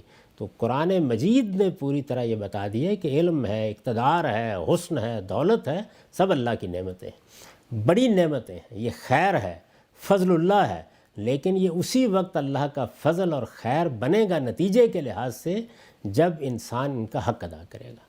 یعنی ان سے متعلق جو ذمہ داری اللہ تعالیٰ نے ڈالی ہے، اگر اس ذمہ داری کا احساس نہیں کیا، وہ حقوق ادا نہیں کیے، دوسروں کے معاملے میں تفوق اور برتری کی نفسیات ایسی غالب آ گئی کہ تحقیر اور تذلیل اور استہزاء کے سوا کچھ نہیں نکلا۔ یہ دیکھا ہے آپ نے کس طرح کے واقعات ہوتے ہیں۔ گھروں میں بچیاں کام کرنے کے لیے آتی ہیں اور پھر اس کے بعد وہ زخمی ہوئی پڑی ہوتی ہیں، یعنی ان کو پھر اٹھا کے ہسپتالوں میں لے جانا پڑتا ہے۔ میجسٹریٹ ہوتے ہیں، جج ہوتے ہیں، بڑے افسر ہوتے ہیں، لیکن اپنے طمطراق کے سامنے اس غریب بچی یا بچے کے اوپر ظلم توڑتے ہیں، ستم کرتے ہیں اور ان کو ذرہ برابر خیال نہیں ہوتا۔ تو انسان جب انسانوں کے ساتھ معاملہ کرتا ہے تو سڑک پر چلتے ہوئے، منڈی میں بیٹھے ہوئے، گھر میں رہتے ہوئے اصل میں اس کے ایمان کا، اس کے اخلاق کا، اس کے اندر کی برتری کا اظہار اس وقت ہوتا ہے جب بے نوا اور غریب لوگ اور جو نیچے پڑے ہوئے لوگ ہیں ان کو کتنی عزت دیتا ہے وہ۔ یہ عزت اگر نہیں وہ دے پاتا تو اس کا مطلب یہ ہے کہ اس کے اندر خناس بھرا ہوا ہے، دولت نہیں ہے، اقتدار نہیں ہے، علم نہیں ہے، کوئی اور چیز آ گئی ہے۔ تو اللہ تعالیٰ یہ کہتے ہیں کہ تم کیا جانتے ہو کہ ان غریبوں کے پاس کیا کچھ موجود ہے؟ اگر وہ میرے ساتھ تعلق رکھنے والے ہیں تو اس دنیا میں بھی وہ قسم کھا لیں تو میں اس کو پورا کر دیتا ہوں، اور قیامت میں بھی جنت کے دروازے ان کے لیے کھلیں گے، لیکن ظاہر ہے اسی وقت کھلیں گے جب انہوں نے اس مصیبت میں، تکلیف میں، پستی میں، تذلیل میں اپنے رب کو یاد رکھا اور اپنے پروردگار کے ساتھ سچا تعلق قائم کیے رکھا۔ وآخر دعوانا الحمدللہ رب العالمین۔ جی غام صاحب، بہت شکریہ آپ کے وقت کا۔ سوالات کا آغاز کرتے ہیں۔ غام صاحب، ہم یہ دیکھتے ہیں کہ ہمارے معاشرے میں اللہ کے دین کی طرف لوگوں کو بلانے کے لیے، اللہ کے ساتھ رجوع کے لیے، قرآن مجید کی طرف، قرآن کی تعلیمات، رسول اللہ صلی اللہ علیہ وسلم سے محبت، اس سب کے لیے مختلف دینی طبقات، مختلف علماء، مختلف تحریکیں شب و روز محنت کر رہی ہیں، کام کر رہی ہیں۔ انہی میں ایک بہت نمایاں نام تبلیغی جماعت کا ہے، آپ اس سے واقف ہیں۔ میں جاننا یہ چاہتا ہوں کہ تبلیغی جماعت کے اس پورے منہج کو، جس طریقے سے وہ کام کر رہے ہیں، جو اس کے اثرات اور ثمرات اور نتائج ہیں، اور یہ تحریک کے جو خد و خال ہیں، اس کو آپ کس نظر سے دیکھتے ہیں؟ بڑی محبت کی نظر سے، بہت عزت کی نظر سے، بڑے مخلص لوگ تھے جنہوں نے اس کی ابتدا کی۔ مولانا الیاس کی زندگی کے حالات اگر آپ پڑھیں تو معلوم ہوتا ہے کہ دین کا، ملت کا، مسلمانوں کا بحیثیت مجموعی، ان کے خاص طور پر نیچے کے طبقات کا ایسا درد ہے ان کے دل میں کہ آپ اندازہ نہیں کر سکتے اس کا۔ میں نے ایک واقعہ پڑھا، مولانا سید سلیمان ندوی نے بیان کیا ہے، معمولی شخصیت نہیں ہے وہ۔ علامہ اقبال نے سید صاحب کے بارے میں یہ کہا تھا کہ وہ خانوادہ علماء کے آخری چشم و چراغ ہیں، شبلی کے شاگرد، سیرت النبی کے مصنف۔ وہ بیان کرتے ہیں کہ میں ایک اسٹیشن پر بیٹھا ہوا تھا اور خیال ہوتا تھا کبھی کہ مولانا الیاس سے ملاقات ہو، تو اچانک میں نے دیکھا کہ وہ بھی اسی اسٹیشن پر تشریف لائے ہیں۔ انہوں نے مجھے بھی پہچان لیا، اور اس کے بعد یہ موقع دیکھ کر کہ دعوت پہنچائی جا سکتی ہے، اپنا درد دل بیان کرنا شروع کیا۔ تو اگرچہ الفاظ کو میں دیکھوں یا ان کے طرز بیان کو دیکھوں تو اس میں جو خوبیاں ہم تلاش کرتے ہیں، ربط و نظام دیکھتے ہیں یا کوئی فصاحت بلاغت دیکھتے ہیں، وہ کچھ تو نہیں تھا، لیکن درد ایسا تھا کہ میں بھی رو رہا تھا اور وہ بھی رو رہے تھے۔ تو جب اخلاص اس درجے میں ہوتا ہے تو اللہ تعالیٰ کی بھی بڑی رحمت اس پر نازل ہوتی ہے۔ میوات میں جہاں سے اس دعوت کی ابتدا ہوئی ہے، لوگوں کا کیا حال تھا اندازہ ہی کیا جا سکتا ہے۔ یعنی لوگ کلمہ بھول چکے تھے، ان کو صرف یہ معلوم تھا کہ ان کے آباء میں کوئی مسلمان ہوا تھا، یعنی اسلام کیا ہوتا ہے، نماز کیا ہوتی ہے، مسجد کیا ہوتی ہے۔ یہ خیال نہ کیجیے کہ یہ کوئی مبالغہ ہے۔ میں نے خود پنجاب کے دیہات میں بعض جگہوں پہ دیکھا کہ کہیں گئے تو مسجد میں جانوروں کی بھیڑیں، کوئی صاف کرنے والا نہیں ہے، پورے گاؤں میں کوئی ایک شخص نہیں کہ جس نے کبھی مسجد کھول کر دیکھی ہو۔ تو اس طرح کی صورتحال بعض جگہوں پر یہاں بھی نظر آتی ہے، وہاں پورے علاقے میں تھی۔ تو انہوں نے ان لوگوں کے سامنے یہ بات پیش کرنا شروع کی، اور اس میں تکلیفیں سہی، لوگوں کا برا رد عمل دیکھا، اور اس کے بعد بہت سوچ سمجھ کے یہ خیال کیا کہ کوئی 5-7 باتیں جن کو وہ 6 نکات کہتے ہیں، یہ لوگوں کو پہنچانی چاہیے۔ آپ ان 6 نکات کو دیکھیے، ان میں کوئی چیز ایسی نہیں جس پر آپ انگلی رکھ سکیں یا اعتراض کر سکیں۔ یعنی وہ بنیادی چیزیں ہیں کہ جس کا کچھ شعور اگر مسلمانوں میں پیدا ہو جائے، وہ کوئی علمی تحریک لے کے نہیں اٹھے تھے۔ یعنی جو ہمارے ہاں کی دین کی علمی روایت ہے، اس میں کوئی کنٹریبیوٹ کرنے کے لیے نہیں اٹھے تھے، عام لوگوں کو دین کی طرف رغبت دلانے کے لیے اٹھے تھے، اور یہ ان کے پیش نظر مقصد تھا، جس کو انہوں نے ایک موبائل خانقاہ کی صورت دے دی۔ یعنی اس سے دونوں مقاصد حاصل ہوئے، لوگوں کے اندر یہ رغبت پیدا کی جائے کہ وہ کچھ اپنے گھر سے نکلیں، وہ اپنے اندر لوگوں تک دین پہنچانے کا جذبہ پیدا کریں، وہ دیہات میں جائیں، وہ چھوٹے لوگوں سے بات کریں، کوئی علمی مسائل نہ چھیڑیں، کوئی حاضر ناظر کی بحثیں نہ کریں، کوئی نور بشر کے قصے نہ سنائیں، لوگوں کے سامنے کوئی یہ ضمیر اور اس کا مرجع اس کی گفتگویں نہ کریں جو عام طور پر روایتوں کے باہمی تعلق اور قرآن کی آیات کے ناسخ و منسوخ کے قصے نہ چھیڑیں۔ ان علمی بحثوں سے قطع نظر کر کے دین کی موٹی موٹی باتیں وہ لوگوں کو بتائیں۔ تو اگر آپ اس لحاظ سے دیکھیں تو یہ ایک بڑی خدمت کا کام ہے، یعنی وہ غریب لوگ، کسان لوگ، دیہات میں رہنے والے لوگ جو دین سے ناآشنا ہو چکے تھے، ان تک بات پہنچانے کا ارادہ کیا گیا۔ اور اس کے بعد ہم نے یہ دیکھا کہ ایک لمبے عرصے تک بے شمار لوگوں کو اس سے فائدہ ہوا، یعنی اس کے نتیجے میں بہت سے لوگ تھے کہ جن کو کلمہ پڑھنا آیا، جن کو نماز پڑھنا آئی، جن کا مسجد سے تعلق پیدا ہوا۔ یہ بے پناہ خوبیاں ہیں، اور اس وقت بھی اگر آپ دیکھیں تو بڑے خلوص کے ساتھ وہ یہ کام کرتے رہتے ہیں۔ اس سے قطع نظر کہ کسی خاص زاویہ نظر یا کسی خاص مذہبی پس منظر میں لوگ ان سے زیادہ متعلق ہوتے ہیں، وہ تو ہمارے ہاں کا مزاج ہے کہ جو آدمی بھی کسی خاص پس منظر سے اٹھے گا، ظاہر ہے کہ اگر وہ دیوبندی نقطہ نظر کے لوگ ہیں یا بریلوی نقطہ نظر کے لوگ ہیں کوئی، تو لوگ اس لحاظ سے ضرور دیکھتے ہیں، لیکن اگر آپ ان کی مجموعی دعوت کو دیکھیں تو وہ ان تمام چیزوں سے بالاتر تھی۔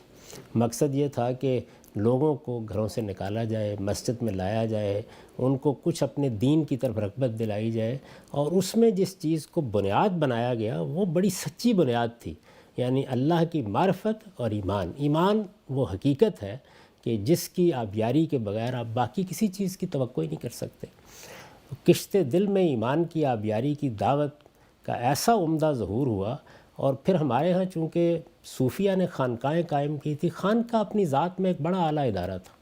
تصوف تو میں عرض کر چکا کہ ایک بالکل متوازی دین ہے، لیکن جہاں تک خانقاہوں کا تعلق ہے بطور ادارہ وہ ہر معاشرے کی ضرورت ہوتی ہے۔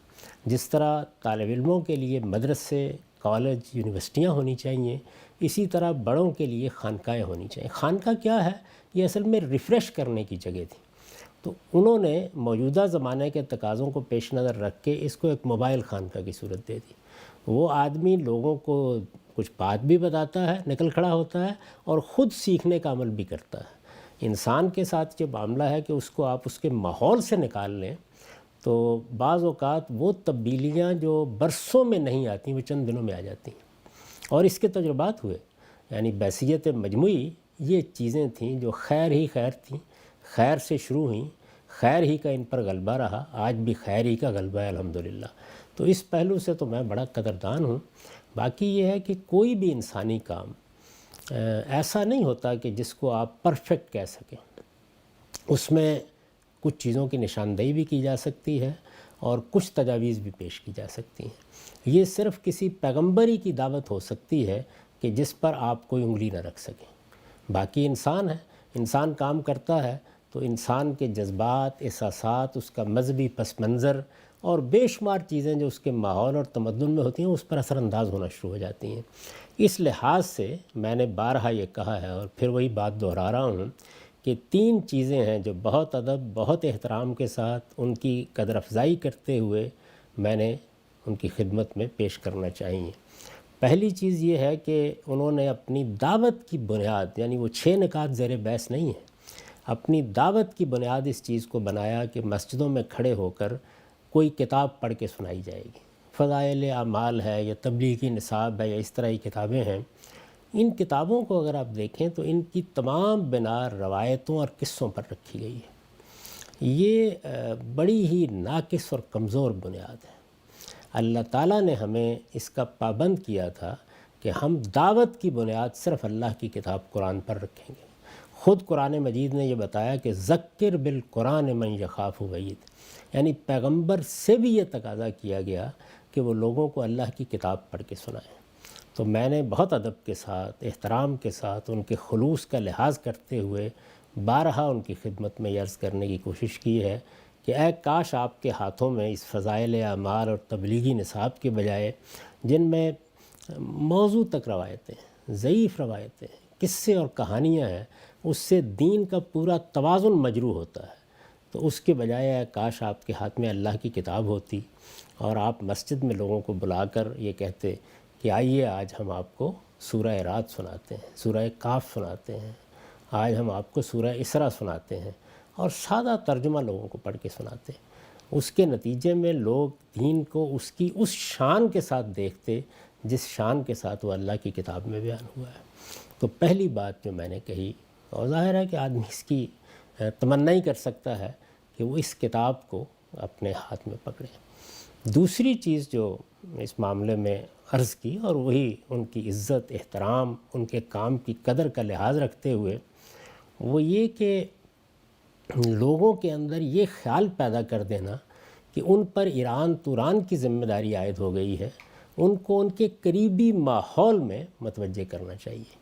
یعنی ایک عام آدمی کی حیثیت سے امریکہ برطانیہ کی کوئی ذمہ داری مجھ پر نہیں ڈالی گئی، عام آدمی کی حیثیت سے۔ عام آدمی کی حیثیت سے میرا دائرہ میرا ماحول ہے، میرے بچے، میرے اعزاء، میرے اقربا، میرے دوست، میں جہاں کام کرتا ہوں، جہاں کاروبار کرتا ہوں، تو اس دائرے پہ کنسنٹریٹ کرنا چاہیے۔ اس میں بعض اوقات لوگ بہت غیر متوازن طریقے سے اپنے کاروبار، اپنی ذمہ داریوں، اپنی ملازمتوں کے تقاضوں کو چھوڑ کر، بعض اوقات یہاں تک کہ اپنی بیوی کو بیمار چھوڑ کر بھی نکل کھڑے ہوتے ہیں۔ تو اس سے جو دین نے توازن قائم کیا ہے فرائض، واجبات، ذمہ داریوں اور نوافل اور مستحبات کا، وہ مجروح ہوتا ہے۔ تو یہ چیز ہے جس کو لازماً لوگوں کے اندر پیدا کرنا چاہیے کہ وہ اپنے ماحول میں یہ خدمت انجام دیں، اس لیے کہ قرآن نے یہی کہا ہے کہ عام انسان کو تواصوا بالصبر تحق و تواصوا بالصبر، اپنے گرد و پیش کے ماحول میں ایک دوسرے کو نصیحت کرنی ہے، حق کی اور حق پر ثابت قدمی کی۔ تو دائرہ دعوت کو ایران توران تک نہیں پھیلنا چاہیے، بلکہ اس کا سارا عمل اپنے ماحول پہ ارتکاز کر کے ہونا چاہیے۔ اور تیسری بات جو عرض کی وہ یہ کہ یہ تو بالکل ٹھیک ہے کہ جو آپ 5-4 باتیں آپ نے منتخب کی ہیں، وہ ان میں کوئی ترمیم بھی ہو سکتی ہے، وہ کوئی پیغمبر کی بات نہیں ہے، وہ تو چلیے آپ نے اختیار کر لیا۔ لیکن جس وقت ایک آدمی آ جاتا ہے آپ کے پاس، تو پھر اس کی جامعیت سے دینی تربیت کا اہتمام ہونا چاہیے۔ یعنی یہ نہیں کہ آپ عالم بنائیں، عالم تو ہر آدمی نہیں بن سکتا، اگرچہ انہوں نے اب مدارس وغیرہ بھی قائم کر لیے ہیں، لیکن وہ کام تو خیر باقی علماء بھی کر رہے ہیں۔ ایک عام آدمی کی حیثیت سے پورے دین سے اس کا تعارف ہو جائے، ایسا نہ ہو کہ وہ اپنی پوری زندگی کا محور وہی 6 نکات بنا لے، اور باقی دین کے حقائق، دین کی فضیلتیں، دین کی ذمہ داریاں، دین کی حکمتیں، ان سے اس کا کوئی ربط پیدا نہ ہو۔ تو اس کا ایک جامع نصاب بنانا چاہیے۔ وہ ایسا نہیں ہونا چاہیے قصے کہانیوں والا، جس میں قرآن ہو، جس میں دین کی ایک جامع تعبیر ہو، اور اس کے ساتھ احادیث کا ایک اچھا انتخاب ہو جس سے لوگ گزریں، تاکہ ان کو یہ معلوم ہو جائے کہ ان کا پورا دین کیا ہے، اور اس کے ساتھ ان کے اندر یہ وسعت پیدا کی جائے کہ وہ فرقہ بندیوں سے اور تعصبات سے بالا تر ہو کر دین کی پوری روایت سے ایک عام آدمی کی سطح پر آشنا ہو جائیں۔ یہ تربیت کا اہتمام کرنا چاہیے۔ جب لوگ آ گئے ہیں تو اس کے بعد پہلے مرحلے میں تو وہی ٹھیک ہے، لیکن بعد میں یہ ضرور ہو۔ یہ 3 نکات ہیں جو میں نے ہمیشہ پیش کیے ہیں۔ اب آپ نے پوچھا ہے تو میں نے ان کو دہرا دیا ہے۔ باقی میرے دل میں ان کے کام کی بہت قدر ہے، بہت عزت ہے، ان کے جذبے کے لیے میں ان کو خراج تحسین پیش کرتا ہوں، اور جو اس کے اکابر رہے ہیں ان سب کو میں اپنے اکابر، اپنے بزرگ سمجھتا ہوں۔ یہ جو دوسرا پہلو آپ نے بتایا تھا تجویز اور اصلاح کے طور پہ کہ دائرہ متعین کیا جائے کہ آپ کا جو دعوت آپ نے دینی ہے اس میں آپ کس چیز کے مکلف ہیں یا آپ کی ذمہ داری کیا ہے، لیکن ہم یہ بھی تو دیکھتے ہیں جو حال میوات کا تھا، یہی افریقہ کے جنگلات میں بھی لوگ بیٹھے ہوئے ہیں، موزمبیق، تنزانیہ، جہاں جہاں جماعتیں جاتی ہیں، بلوچستان کے پہاڑوں کے اوپر، تو ہمیں تو پھر مثلا عام لوگ ہی ہیں جو سیکریفائز کریں گے، جماعتوں میں آئیں گے اور وہاں جا کے دین کی دعوت دیں گے، تو اس سے کیا مراد تھا؟ دوسرے نقطے کی میں توضیح چاہ رہا تھا۔ اس کے لیے صحیح طریقہ یہ تھا کہ جس طرح آپ عام لوگوں کو موٹیویٹ کر رہے ہیں کہ وہ اپنے اپنے دائرے میں، اپنے اپنے حلقے میں نکلیں اور نکل کر لوگوں کو دین بتائیں اور خود بھی دین کی تربیت پائیں، ایسے ہی آپ علماء کو اس پر آمادہ کریں کہ وہ مختلف جگہوں پر جائیں، وہ جا کے وہاں اسی طرح کے حلقے قائم کریں، وہاں کے مقامی لوگوں کو اسی طرح سے وہ آمادہ کریں کہ وہ یہ کام کریں۔ تو یہ کام علماء کو کرنا چاہیے، وہ جائیں، چلے جائیں جا کے وہاں کہ اگر کسی جگہ لوگ موجود نہیں ہیں. اور دوسرا سب سے اچھا طریقہ کیا ہے کہ آپ کے ہاں ایسے علمی تعلیمی ادارے موجود ہوں جس میں وہاں سے لوگ آ کے دین کے عالم بنیں. ہمارے ہاں بہت سے مدارس ہیں، آپ دیکھیں کہ وہاں دنیا بھر سے لوگ آتے ہیں، وہ دین کے عالم بنتے ہیں.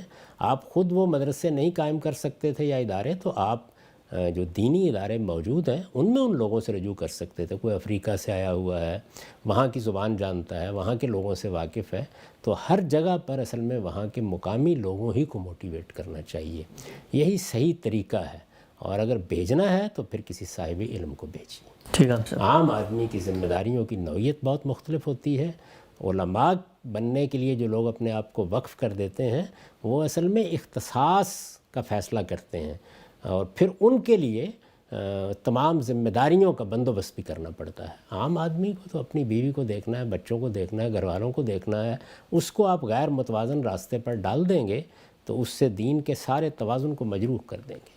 جی ہم صاحب، اچھا یہ اچھی آپ نے بات کی، اور اس کا اہتمام بھی ہے. تبلیغی جماعتوں میں باقاعدہ علماء کی جماعتیں بھی جاتی ہیں. ایک اور آخری پہلو جو اس حوالے سے میں پوچھنا چاہتا ہوں، ہم یہ دیکھتے ہیں ہماری سوسائٹی میں فرقہ واریت، افتراق اور مسلک کے ساتھ لوگوں کا تمسک اور برتری کا احساس، اور پھر یہ مناظرانہ بحثیں اور کشمکش، اس سب میں ہم یہ دیکھتے ہیں کہ بالکل ایک جداگانہ حیثیت میں جو تبلیغی جماعت کے علماء ہیں، خصوصاً مولانا طارق جمیل صاحب کو ہم دیکھتے ہیں، آئے دن لوگ ان پہ اس پہلو سے تنقید بھی کرتے ہیں کہ وہ ایک طبقے کی مسجد میں کیوں چلے گئے، یا دوسرے فرقے سے کیوں تعلق کا اظہار کیا، یا کسی ایسا طبقہ فلم انڈسٹری کے لوگ ہیں یا اس طرح کے لوگ ہیں. یہ بھی تنقید ہوتی ہے کہ جی آپ ان لوگوں کے ساتھ اٹھتے بیٹھتے ہیں. تو میں یہ جاننا چاہتا ہوں کہ یہ جو امپیکٹ ہے، یہ جو رول اس وقت سوسائٹی میں ایک برج کرنے کی حیثیت سے تبلیغی علماء نے اپنایا ہے، اس کو آپ کیسے دیکھتے ہیں؟ اور خصوصاً جو بڑے لوگ ہیں، انڈسٹریز میں تھے اور مختلف کاموں سے رجوع کر کے اس کی طرف آیا، اس کا امپیکٹ ایک عام آدمی مسلمان بڑا انسپریشن حاصل کرتا ہے اس سے. نہیں، میں بہت قدر کی نگاہ سے دیکھتا ہوں. میرے نزدیک ہمارے ہاں بعض تنقیدیں بالکل بیہودہ تنقیدیں ہوتی ہیں. مولانا طارق جمیل صاحب کے حسنات سے کون صرف نظر کر سکتا ہے؟ وہ بھی بڑے اخلاص کے ساتھ جو کہ انہوں نے دین سمجھا ہے اس میں لگے ہوئے ہیں. میں پھر عرض کر دوں کہ علمی معاملات میں ہو سکتا ہے مجھے 10 باتوں سے ان کی اختلاف ہو، ان کو میری 10 باتوں سے اختلاف ہو، لیکن نگاہ اس پر رکھنی چاہیے کہ آدمی کا جذبہ کیا ہے، وہ کس مقصد کو پیش نظر رکھ کے زندگی بسر کر رہا ہے. بحیثیت مجموعی اللہ کے ساتھ، اللہ کے رسول کے ساتھ، اس کے دین کے ساتھ اس کا تعلق کیا ہے، تو اس میں بالکل وہ ایک مثالی شخص ہیں. ان کے کسی اقدام سے مجھے بھی اختلاف ہو سکتا ہے، آپ کو بھی اختلاف ہو سکتا ہے، لیکن کسی اقدام سے اختلاف ہمیشہ شائستگی کے ساتھ کرنا چاہیے. اس کو تان و تشنیع کا موضوع نہیں بنانا چاہیے. وہ ایک خاص زاویہ نظر رکھتے ہیں ملنے ملانے کا بھی اور لوگوں سے بات کرنے کا بھی. ہو سکتا ہے کہ میرا وہ زاویہ نظر نہ ہو، لیکن ان کی جگہ پر رہ کر دیکھنا چاہیے کہ جو مشن ان کے پیش نظر ہے کیا اس کے تقاضے وہ دیانتداری سے پورے کر رہے ہیں. کوئی شبہ ہی نہیں ہے اس میں. بہت ہی خیر خواہ، بہت ہی مخلص، بہت ہی محبت کرنے والے، امت کا درد رکھنے والے، مسلمانوں کا درد رکھنے والے لوگوں میں بڑے ممتاز شخص ہیں وہ، اور ہم کو ان کی عزت کرنی چاہیے. یہ بڑی بدقسمتی ہے کہ ہم اپنے اہل علم کی اس طرح عزت نہیں کرتے جس طرح ہمارے دل میں ان کی عزت ہونی چاہیے. ہم ہمیشہ اپنے زاویہ نظر کے لحاظ سے لوگوں کو دیکھتے ہیں، اور اسی وجہ سے ہم نے اکابر بھی تقسیم کر رکھے ہیں، ائمہ بھی تقسیم کر رکھے ہیں، علماء بھی تقسیم کر رکھے ہیں. نہیں، یہ ساری امت محمد الرسول اللہ کی امت ہے. جو اپنے آپ کو رسالت مآب صلی اللہ علیہ وسلم سے نسبت دیتا ہے وہ ہمارا بھائی ہے، اس لیے کہ اللہ تعالیٰ نے یہی کہا ہے کہ انما المؤمنون اخوہ. تو ہم سب اخوت کے رشتے میں بندھے ہوئے ہیں، اور اس میں اگر کچھ لوگوں نے اپنے آپ کو علم کے لیے وقف کر دیا ہے یا لوگوں کی خدمت کے لیے وقف کر دیا. لوگوں کی خدمت آپ کئی پہلوؤں سے کرتے ہیں، ان کے نقطہ نظر کی اصلاح، ان کی دینی تعلیم، ان کی تربیت، یہ بھی ایک بہت بڑا خدمت کا کام ہے.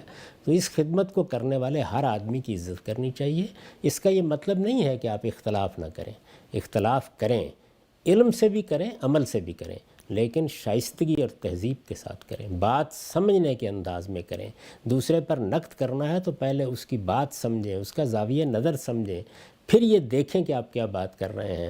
لوگوں کے محرکات طے کرنا، ان کی نیت پر حملہ کرنا، مجھے نہیں معلوم کہ اس کا جواب لوگ قیامت میں کیا دیں گے، جہاں انسان کے پاس کچھ بھی کہنے کے لیے نہیں ہوگا. کیا انہوں نے کبھی یہ پڑھا نہیں ہے کہ قرآن کیا کہتا ہے؟ اجتنبوا کثیرا من الظن ان بعض الظن اسم. لوگوں اس طرح گمان کرنے سے بچا کرو. جو آدمی اپنی بات کہہ رہا ہے اس میں کوئی غلطی ہے، یعنی اس کے قول میں، اس کے فعل میں آپ کوئی چیز ایسی دیکھتے ہیں اس کو بھی پہلے متعین کیجئے، اس کی تحقیق کیجئے، اس کے بارے میں جانیے۔ اگر آپ کے پاس تحقیق کرنے کا وقت نہیں ہے تو ازراہ کرم اپنے آپ کو پابند کیجئے کہ آپ خاموش رہیں گے۔ حضور نے فرمایا ہے کہ خیر کی بات منہ سے نکالنی ہے تو نکالو، ورنہ زبان پہ تالا لگاؤ، بند رکھو اس کو۔ تو آپ کو اگر کوئی خیر کی بات کرنی ہے تو کیجئے۔ میں آپ سے عرض کرتا ہوں کہ کبھی اگر کوئی چیز ایسی ہوتی ہے کسی صاحب علم کی، وہ کھٹک پیدا کرتی ہے یا ٹھیک نہیں لگتی، بہت سی چیزیں اب تو آپ تک پہنچتی رہتی ہیں کسی نہ کسی ذریعے سے، لیکن آپ دیکھتے ہیں کہ میں کبھی تنقید نہیں کرتا۔ وجہ کیا ہے؟ پھر آدمی کے پاس اتنا وقت ہونا چاہیے کہ وہ اس نقطہ نظر کا پورا مطالعہ کرے۔ آدمی زندہ ہے تو اس سے تبادلہ خیالات کرے، اچھی طرح سمجھے کہ وہ بات کیا کہہ رہا ہے، پھر نقد کرے۔ تو یہ اتنا بڑا کام کرنے کا مطلب یہ ہے کہ آپ ہر روز صرف یہی کام کرتے رہیں، تو بھائی اس کی ضرورت کیا ہے؟ میرے نزدیک جو دین صحیح ہے مجھے وہ بیان کرنا چاہیے استدلال کے ساتھ۔ باقی اہل علم اپنے طریقے سے بیان کر رہے ہیں، اگر ان کی بات میں کوئی غلطی ہوگی تو لوگ خود تقابل کر کے اس کو محسوس کر لیں گے کہ اس میں کیا چیز صحیح ہے کیا غلط ہے۔ آپ پیغمبر نہیں ہیں کہ آپ نے اپنے اوپر ایمان کی دعوت دینی ہے، اپنے آپ کو اپنی جگہ پر رکھیے، اور اگر یہ رکھنا سیکھ لیں ہم تو پھر لوگوں کے اندر تفرقہ پیدا کرنے کا باعث نہیں بنیں گے، نفرت کے سوداگر بن کر نہیں جئیں گے، ہم محبت کا مشروب بانٹیں گے۔ ہم سب بہت شکریہ، بڑی تفصیل سے آپ نے تبلیغی جماعت کے حوالے سے اپنے خیالات کا اظہار کیا۔ موضوعات کا سلسلہ آگے بڑھاتے ہیں۔ ہم سب اگرچہ اس وقت امریکہ میں ہیں، لیکن ہماری دھڑکنیں اور ہمارے جذبات ہمارے ملک، ہماری مٹی پاکستان سے وابستہ رہتے ہیں، بلکہ لوگ یہ پوچھتے بھی ہیں، اس پہ بھی ذرا روشنی ڈالیے گا کہ بھئی آپ پاکستان سے جا چکے ہیں، پھر بھی روز پاکستان کے معاملات اور اسی میں باتیں کر رہے ہوتے ہیں، تو اس کی کیا وجہ ہے؟ یہ ذرا بتائیے گا آپ شروع میں۔ لیکن جو سوال میں پاکستان کے حوالے سے پوچھنا چاہتا ہوں وہ یہ کہ ایک ٹرینڈ ہے پچھلے کچھ جب سے ہم نے شعور کی آنکھ کھولی ہے 10-15 سال میں، تو بہت بڑھ گیا، وہ یہ کہ لوگوں کو جبری طور پہ اٹھا لیا جاتا ہے، اغوا کر لیا جاتا ہے، جبری گمشدگی ہو جاتی ہے۔ تو اس جبری گمشدگی پہ ہزاروں کی تعداد میں ہم دیکھتے ہیں مسنگ پرسنز ہیں بلوچستان میں اور باقی جگہوں پہ بھی، کراچی میں بھی لوگوں کو اٹھایا گیا، صحافیوں کو بھی اٹھایا جاتا ہے، علماء کو بھی اٹھایا جاتا ہے۔ خود ایک اہل حدیث عالم ہیں اس وقت طاہر الاسلام عسکری صاحب، وہ بھی غائب ہیں، اغوا ہوئے ہوئے ہیں۔ کچھ پتہ نہیں چلتا، کچھ دنوں بعد ان لوگوں کو کہیں پر کسی ندی نالے کے پاس پھینک دیا جاتا ہے، کہیں ان کی ٹیوننگ کر کے ان کو چھوڑ دیا جاتا ہے۔ جن لوگوں کو چھوڑا جاتا ہے وہ بھی پھر احوال بتاتے ہیں، کوئی بلاگرز ہیں۔ سوال میرا یہ ہے، جو لوگ اٹھاتے ہیں نامعلوم لوگ ہیں، سب کو معلوم ہے کون لوگ ہیں، استدلال وہ یہ دیتے ہیں کہ یہ لوگ معاشرے کے لیے خطرہ ہیں، نظریاتی طور پہ ان سے ہمیں خطرہ پہنچتا ہے، ان کے افکار ایسے ہیں، اس سے پاکستان کی نظریاتی حدود کو خطرہ ہوتا ہے، تو ہم تو اس کے تحفظ میں یہ کام کر رہے ہوتے ہیں۔ عدالتیں بھی بے بس ہیں، مجبور ہیں، کوئی کچھ نہیں کہہ سکتا۔ اہل علم علماء جو اللہ سے ڈرتے ہیں، ان کی اس موقع پہ کیا ذمہ داری ہے کہ وہ اللہ کے دین کی روشنی میں بتائیں کہ یہ جبری گمشدگیاں جو ہیں یہ خدا کی نظر میں کیسی ہیں؟ یہ میرے نزدیک جتنا کچھ میں نے دین کو سمجھا ہے، دنیا کے قانون کو سمجھا ہے، یہ قتل سے بھی بڑا جرم ہے۔ اور آپ یہ جانتے ہیں کہ قتل کے بارے میں اللہ تعالیٰ نے کیا کہا ہے قرآن میں، یعنی اگر کسی کو جانتے بوجھتے قتل کر دیا ہے تو اس کا نتیجہ ابدی جہنم ہے، یخلد فیہ مہانہ، ذلت کے ساتھ ہمیشہ کے لیے ایسے لوگ جہنم میں ڈال دیے جائیں گے۔ قرآن نے کہا ہے کہ الفتنۃ اشد من القتل، یعنی کسی کے ساتھ اس کے عقیدے، اس کے نظریے، اس کے دین، اس کے تصورات کے معاملے میں جبر کا رویہ اختیار کرنا، یہ قتل سے بھی بڑا جرم ہے۔ یہ قرآن مجید نے کہا ہے، یہ معمولی بات نہیں ہے۔ دنیا نے بڑی مشکل سے یہ اہتمام کیا ہے کہ ہم اب قانون کی حکمرانی قائم کریں۔ ہمارے دین میں تو پہلے دن اللہ کے پیغمبر نے یہ حکمرانی قائم کر دی تھی۔ خلفائے راشدین پر کیسی کیسی تنقیدیں نہیں ہوئیں۔ اچھے دنوں کو آپ چھوڑ دیں، اس کی مثالیں بہت دیتے ہیں۔ جب فتنے کے زمانے میں سیدنا علی رضی اللہ عنہ کو یہ معاملہ پیش آیا، خوارج سے پیش آ گیا، گلیوں میں کھڑے ہو کے دھمکیاں دیتے تھے، اور آپ دیکھیں کہ انہوں نے ان کے ساتھ کیا معاملہ کیا۔ کیا کسی ایک شخص کے خلاف بھی کوئی کارروائی کی؟ کسی کی زبان بندی کی؟ یہ قانون کی حکمرانی ہے کہ جس کو ہر حال میں قائم ہونا چاہیے۔ اگر کسی شخص کے کسی نقطہ نظر پر اعتراض ہے، کسی کے کسی رویے پر اعتراض ہے، کوئی مجرمانہ سرگرمیوں میں ہے، تو قانون کے مطابق آپ کو اس کے لیے محنت کر کے مقدمہ قائم کرنا چاہیے، مقدمہ تیار کرنا چاہیے، ایسا مقدمہ کہ جس سے آپ ثابت کر سکیں عدالت میں آپ کے پاس بہت وسائل ہوتے ہیں، ریاست کے پاس کوئی کم طاقت نہیں ہوتی، ان وسائل کو استعمال کر کے ایسے لوگوں کو تربیت کریں کہ جو علمی طریقے سے، فکری طریقے سے، تفتیش کے جدید طریقوں کو کام میں لا کر اپنا مقدمہ تیار کریں۔ وہ مقدمہ قانون کے مطابق ہونا چاہیے، اس کے لحاظ سے آپ قانون کے پاس جائیں، جو قانون میں لکھا ہوا ہے اس کے لحاظ سے کارروائی کریں، کسی کو اعتراض نہیں ہوگا اس کے اوپر۔ یعنی پھر قانون پر ہم بحث کر لیں گے اگر وہ قانون اچھا ہے یا برا ہے، لیکن بہرحال آپ قانون کی حکمرانی اگر قائم نہیں کریں گے اور آپ اپنی طاقت استعمال کر کے، میں نہیں جانتا کون لوگ یہ کرتے ہیں، جو کچھ سنا ہے، جو کچھ اندازے ہوتے ہیں، ظاہر ہے کہ ان کے لحاظ سے بات کر رہا ہوں، تو اس میں اگر کوئی بھی ایسی ایجنسی یا کوئی بھی ایسا ادارہ یا کوئی بھی شخص، وہ پولیس میں ہے، وہ فوج میں ہے، وہ بیوروکریسی میں ہے، وہ سیاستدانوں میں ہے، اگر وہ قانون سے بالاتر ہو کر اس طرح کا کوئی اقدام کرتا ہے تو وہ بہت بڑے جرم کا ارتکاب کرتا ہے۔ کسی حال میں بھی اس کو قبول نہیں کرنا چاہیے، اس کے لیے کوئی عذر نہیں ہے، اس کے لیے کوئی چیز نہیں ہے، کوئی قیامت نہیں آ جائے گی، آپ سیدھے طریقے سے اپنا مقدمہ تیار کریں۔ ہماری بدقسمتی ہے کہ ہمارے ہاں نہ پولیس اس کی عادی ہو سکی کہ وہ ساری محنت اس پر کرے کہ اسے مقدمہ کیسے تیار کرنا ہے۔ یعنی اگر آپ کو اپنے ذرائع سے معلوم ہو گیا ہے کہ کسی جگہ کوئی شخص مجرمانہ سرگرمیوں میں ملوث ہے تو آپ کو شواہد اکٹھے کرنے ہیں نا، کیونکہ عدالت تو شواہد مانگے گی۔ اسی طرح کا معاملہ آپ دیکھیں ہمارے ہاں نیب میں ہو رہا ہے، یعنی بجائے اس کے کہ آپ اپنا مقدمہ اچھے طریقے سے تیار کریں، آپ ایک انتقام لینے والا ادارہ بن کے رہ جاتے ہیں۔ آپ کے ایک ایک اقدام کے اوپر عام افراد ہیں وہ انگلیاں منہ میں دابتے ہیں، عدالتیں اس پر تبصرے کرتی ہیں، سپریم کورٹ تک آپ کو بے عزت کرتی ہے، لیکن آپ کو اس کا خیال نہیں ہوتا کہ صحیح طریقے اختیار کیے جائیں۔ یعنی اس کا ہرگز یہ مطلب نہیں ہے کہ جو شخص قانون کی خلاف ورزی کرتا ہے یا کوئی کرپشن کرتا ہے آپ اس کا احتساب نہ کریں، لیکن اس کا طریقہ یہ ہے، اس کا طریقہ یہی ہے کہ آپ کے ہاں ایسے ایکسپرٹ، ایسے ماہر لوگ، ایسی اہلیت رکھنے والے لوگ ہوں کہ وہ تفتیش کر کے پہلے مقدمہ تیار کریں۔ یعنی جب وہ مقدمہ اس طریقے سے آئے گا تو پھر آپ کے ہاں عدالتی نظام موجود ہے۔ اچھا، عدالتی نظام میں کوئی خامی ہے تو عدالتی نظام کو درست کریں، اگر ججوں کی تعداد کم ہے تو اس کو بڑھائیں، ان کی اہلیت میں کوئی مسئلہ ہے تو ان کی تربیت کا اہتمام کریں۔ تو ادارے قائم کر کے قانون کی حکمرانی کے ساتھ شہریوں سے معاملہ کرنا، یہی کسی قوم کا شرف ہے۔ اگر یہ طریقے اختیار نہیں کیے جائیں گے تو پھر استبدادی حکومتوں کی ایک پوری تاریخ موجود ہے۔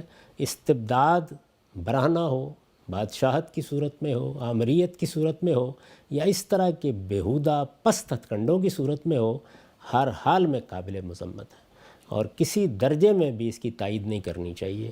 ہمارے ہاں بہت سے لوگ ہیں بیچارے، میں نے دیکھا ہے اور پڑھا بھی ہے کہ ان کے اعزاء اقربا خاموشی اختیار کر لیتے ہیں، ان کے دوست احباب خاموشی اختیار کر لیتے ہیں، کیونکہ ان کا خیال یہ ہے کہ اگر بہت ہم نے ہنگامہ کیا تو ہو سکتا ہے کہ اس کے بعد کوئی نقصان پہنچ جائے۔ یعنی ایسی صورتحال تو عام طور پر ہم دیکھتے تھے کہ ان آمریتوں میں جو خاص طور پر کمیونسٹ انقلاب کے بعد قائم ہوئیں، جگہ جگہ اس طرح کے معاملات ہوئے۔ وہاں کیا چیز تھی؟ یعنی کہیں کوئی خفیہ ایجنسی، کہیں کوئی ادارہ، کہیں کوئی اور یہی کارروائیاں کر رہے تھے۔ ان کارروائیوں سے دنیا میں کبھی بھی اعلیٰ اقدار کی حفاظت نہیں ہوئی۔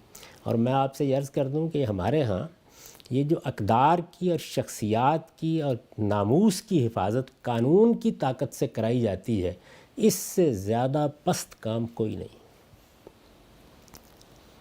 ختم نبوت ہے، ختم نبوت کوئی نظریہ ہے یا کوئی شخص ہے؟ نظریہ ہے۔ نظریے کا تحفظ ہمیشہ استدلال سے ہوتا ہے۔ بدقسمت ہے وہ قوم کے جو اپنے پیغمبر کا احترام قانون کی طاقت سے کرانا چاہتی ہے۔ آپ مجھے بتائیں اس طرح حقیقی احترام پیدا ہوتا ہے، حقیقی عزت پیدا ہوتی ہے؟ اسی طرح پاکستان ہے، پاکستان کی حفاظت ہے، پاکستان کی سالمیت ہے۔ اگر آپ لوگوں کے اندر قانون کا احترام پیدا کریں گے، آپ ان کے معاملات کا استدلال سے جواب دیں گے، آپ ان کی تنقید کا سامنا کرنے کی ہمت پیدا کریں گے، تو خود بہت بڑے بڑے وہ لوگ بھی کہ جن کے اندر کوئی دشمنی کے آثار بھی ہوں، وہ بھی آپ کے حامی بن جائیں گے۔ قرآن مجید نے جو اصول بتایا وہ کیا؟ ادفع باللتی ہے احسن، یعنی اگر برائی بھی ہے تو اس کا جواب دینے کے لیے آسن طریقے اختیار کرو، وہ زبان میں بھی ہونے چاہیے، وہ اسلوب بیان میں بھی ہونے چاہیے، اور وہ قانون کے استعمال میں بھی ہونے چاہیے۔ پولیس ہے، دوسرے ادارے ہیں، سب سے بڑھ کر ان کی تربیت یہ کرنی چاہیے کہ اگر کسی جگہ تم کسی جرم کی بو سونگھتے ہو تو اس کا یہ طریقہ نہیں ہے کہ لوگوں کو اس طرح سے اٹھا لو، اس طریقے سے ان کو، ان کے اعزاء کو، ان کے اقربا کو اس اذیت میں مبتلا کرو، اس طرح اپنی بدنامی کراؤ، قوم کی بدنامی کراؤ۔ اس کا صحیح طریقہ یہ ہے کہ مقدمہ اس طرح سے تیار کرو تفتیش کر کے کہ اگر واقعی کوئی جرم ہوا ہے اور قانون کی نگاہ میں کوئی جرم ہوا ہے تو اس کا استحصال کیا جا سکے۔ قانون بعض موقعوں پر استعمال کرنا ناگزیر ہوتا ہے، لیکن قانون استعمال ہونا چاہیے۔ تو اس وجہ سے میں تو ان میں سے کسی چیز کی کسی درجے میں، کسی تعویل کے ساتھ، کسی عذر کے ساتھ، کسی بھی درجے میں تائید میں ایک لفظ بھی نہیں کہہ سکتا۔ یہ ظلم ہے اور قتل سے بڑا جرم ہے، اس لیے کہ اس میں کسی فرد کی رائے، اس کے نقطہ نظر کی بنیاد پر اس پر جبر کیا جا رہا ہے، اور قرآن یہ کہتا ہے کہ الفتنۃ اشد من القتل۔ جب ایک استدلال یہ پیش کیا جاتا ہے کہ بسا اوقات ایسے کچھ ملزمان ہوتے ہیں جن کے بارے میں حکام کو تو پتہ ہوتا ہے انہوں نے یہ کیا، لیکن وہ ثابت نہیں کر سکتے، تو ان کا استدلال یہ ہوتا ہے کہ ہم تو اصل میں معاشرے کو پرامن جگہ بنانے کے لیے، لوگوں کی سالمیت، لوگوں کی جان مال آبرو کی تحفظ کے لیے ان لوگوں کو ایکسٹرا جوڈیشل یعنی عدالتی نظام میں جائے بغیر ہم ان کو رستے سے ہٹا دیتے ہیں، تو اس سے تو فائدہ تو قوم ہی کا ہوتا ہے نا۔ کیسی دلچسپ بات ہے، ثابت نہیں کر سکتے۔ مجھے یہ بتائیے کہ جو بھی کوئی مجرم ہے وہ جرم کا ارتکاب اپنے کمرے میں لیٹ کر خواب دیکھتے ہوئے کرتا ہے؟ بھئی یا قول ہوگا یا فعل ہوگا، تو آپ کے پاس اس کا مطلب ہے کہ یہ اہلیت ہی نہیں ہے کہ آپ اس کی حقیقی نگرانی کر سکیں، آپ اس کے قول و فعل کو دیکھ سکیں، آپ یہ جان سکیں کیا چیز غلط ہے کیا چیز صحیح ہے۔ اس کا مطلب یہ ہے، یہ جب کہا جاتا ہے نا کہ ہم اس کو ثابت نہیں کر سکتے، تو یہ اپنی نااہلیت کا اعتراف ہے۔ دنیا بھر کے اندر جو پولیس کے ادارے ہوتے ہیں یا مختلف تفتیشی ایجنسیاں ہوتی ہیں، وہ اصل میں پہلے مرحلے میں یہ سب کچھ فراہم کرتی ہیں۔ جب آپ وہ فراہم کر لیں گے، وہ سارا مواد آپ کے پاس ہوگا، اس کے بعد آپ عدالت میں جائیے۔ اس کا مطلب تو یہ ہے کہ آپ اصل میں دلوں کے خیالات پڑھ رہے ہیں، کیونکہ نہ قول آپ کے سامنے قابل اعتراض صورت میں ہے، نہ فعل آپ کے سامنے قابل اعتراض صورت میں ہے۔ یعنی کہ اس زمانے میں آپ بات کر رہے ہیں جس میں آپ گھروں کے اندر بھی کسی آدمی کی بات سننا چاہیں تو سن لیتے ہیں۔ یہاں میں بارہا دیکھتا ہوں یو ایس میں کہ ایسی ایجنسیاں کارروائی کرتے ہیں کہ آدمی کے پاس کوئی ایک بات نہیں کہنے کو ہوتی، ہر چیز سامنے رکھ دیتے ہیں۔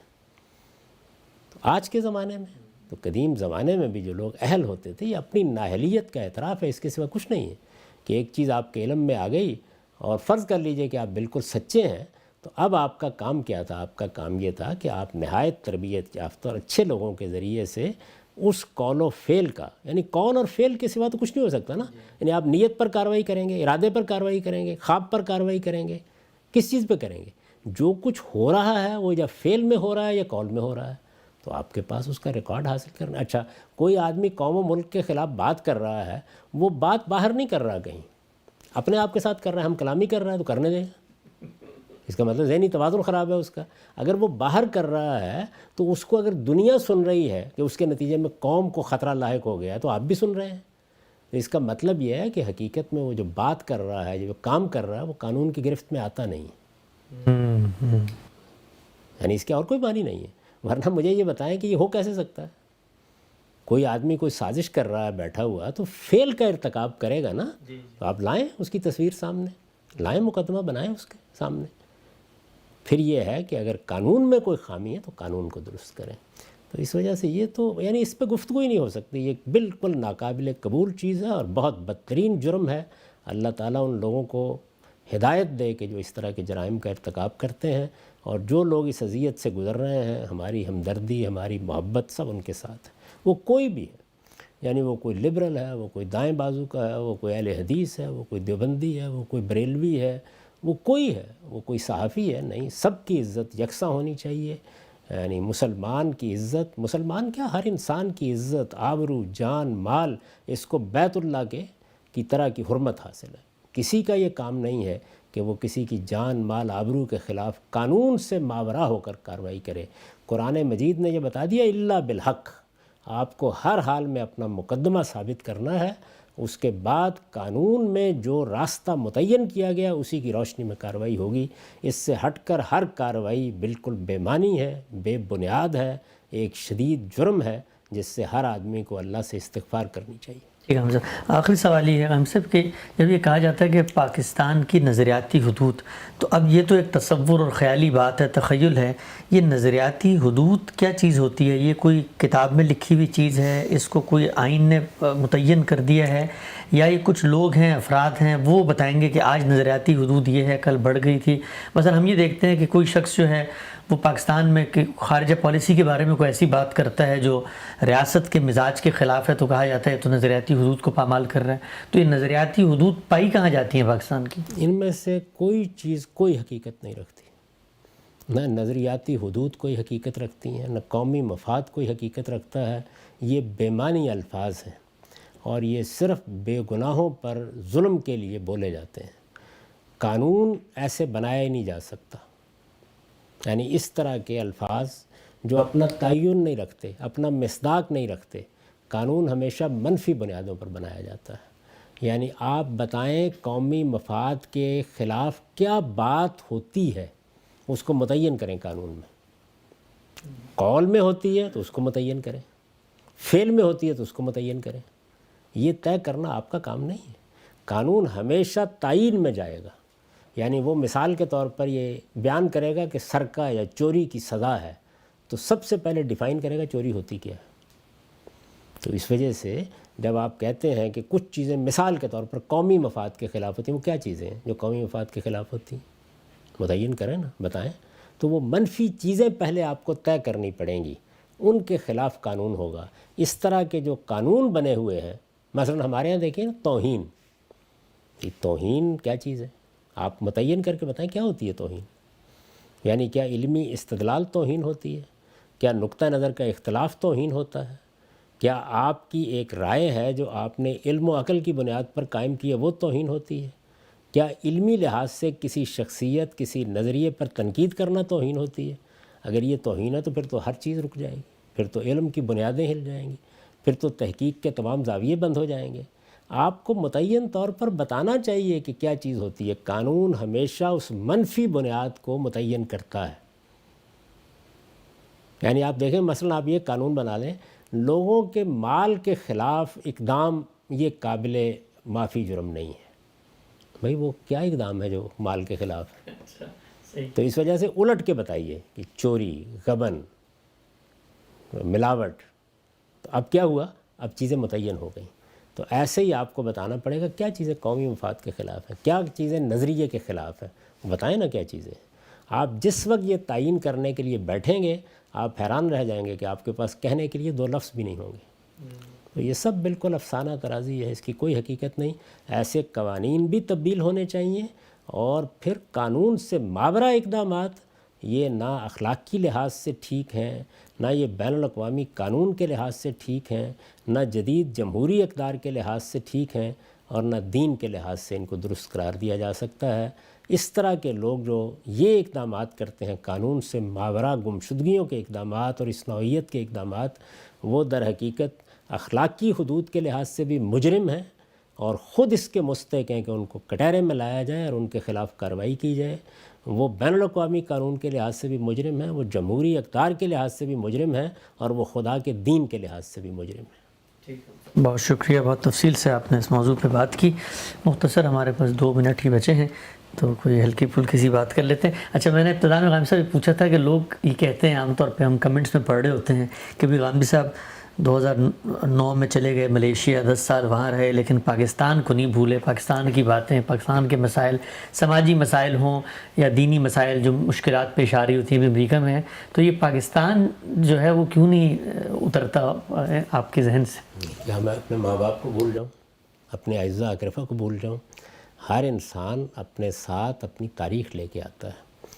تو ایک پاکستانی کی حیثیت سے پاکستان میرا وطن ہے، پاکستان میں میرا گھر ہے، پاکستان میں میرے اعزہ اقربا ہیں، پاکستان میں میرے والدین کی قبریں ہیں۔ میں پاکستان سے کیسے غیر متعلق ہو سکتا ہوں؟